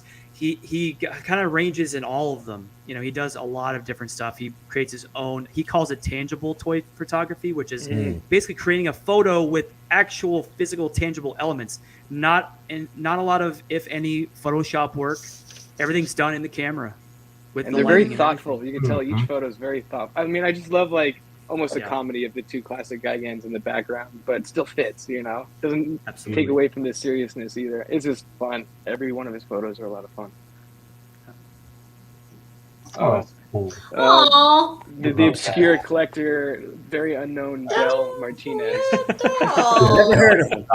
Dell's stuff Who? is just so great. I really love Dell's compositions and stuff. He's got a really nice color palette. Even just like the backgrounds and the balances of the colors on the stuff is really nice to look at. Yeah. I can picture like a little book of just Dell's work on my coffee table. You know, Look at those defos. They're so cute. With a nice note too, you know. Yeah, right. A little Del quote. He's really clever. Yeah, dude. Del will zing ya in the comments and everything too. So maybe a couple zingers with each photo would be good. Zingers. That's extra. You just got to pay extra for yeah, Del's special zingers. edition. He'll sign a custom zinger for you. You know, Exactly. personal. Yeah. Yes. And being that we just had Easter, Aww. I bring to you from David Robertson, who's a really cool guy in our group. He occasionally will do some box videos as well. He posted this really fun, and I literally took his caption, "You must protect the egg." And rightfully so. You should protect the egg, or eggs in this case. So thank you, David, for your contributions, and everyone for your posting. Hey, and make mine marmot, right? That's something we've been kind of talking about these past few episodes. I know this kitchen. And everyone was going to say, everybody knows this infamous kitchen. This is the one, the only Dan the Man Miller. And I just absolutely love this piece. You can feel the heat. It's literally radiating. Probably cooking something awesome in said kitchen, right? But like Dan has some really cool gems, and I always like it when he highlights them. So make mine marmot. Make mine Dan Miller. Dan's marmots are Absolutely. Oh. Oh, right, this was and so cute, David. Yeah, and so I wanted to choose this photo because obviously, you know, David's been going through a rough time, and David is not here with us today. And Missing you, I David. wanted to show this beautiful piece that he had done for a happy Easter. In the middle of all that chaos, he's still bringing us, you know, really creative and fun photos. And we love you, David, again. We love you. We miss you. And best to you and your family. And that is the collector's moment. All right. Hey. All right. Awesome. All right. Love Let's it. see. That is good. That's good. All right. So, Yeah. you guys, we do have a giveaway. And again, I got to remember that we got to talk about the giveaway before the collector moment. So, yes, we get the hashtags in. Yes. Leslie, yeah, why don't you show the good people, all 39 people who are still here, what we're giving away today? And that, Absolutely. And why are we giving away this beautiful, beautiful big boy? Because there's a certain monster that is turning 90 years old this year. He just had a birthday not too long ago. But you know him, you love him, the one and only eighth wonder of the world, known as King Kong. And we're giving away this NECA figure of King Kong, at least one of them. This is the one that has, you know, the chains around Kong, around his wrist. It comes with the biplane, you know, basically just reenacting the horrific scene at the end of the 33 film. But at least Kong goes out blazing on a blaze of, you know, going out in a blaze of glory. So you get this wonderful King Kong figure. It has alternate heads. Again, the chains on the wrist. It comes with a plane you can put in his hand to crush it, you know. And that's what you're gonna be winning if you win. Nice. So. All right. Well, I see people have already figured out what needs to happen here. We are going to be using the StreamYard giveaway tool to give this away. And the way to actually enter this is if you're watching live, in the comments here on YouTube, you need to type in this hashtag Empire State, like Helmy has done, like several other people have done. We're gonna vamp for a few more as we get some more people coming in and putting that in. Good luck. How about flowery? You know, we could. It just doesn't Let's get work when you flowery put it with it. on its own. Let's vamp, guys. Let's just vamp away. So, we could have some flowery vamping. How's that sound? There should be a whole show of just this, just flowery vamp. Just vamping, you know. Yeah, just vamping, vamping. Well, Kaiju. if you're interested in this King Kong figure, make sure you get that Empire State hashtag put into the comments as soon as possible, because we don't need to be here any longer today. We're already running a 2-hour 45-minute show, and we'll be wrapping up pretty soon. We just want to make sure that the people who want to get this have the opportunity to get it. And it looks like the flowery sweatpants might be a good option for you. But let's go ahead and share the giveaway tool screen here, and we'll go ahead and start collecting the comments. 8 entries, totally fine. Who's going to be the big winner? Let's get that drum roll going, Jonathan. Oh shoot!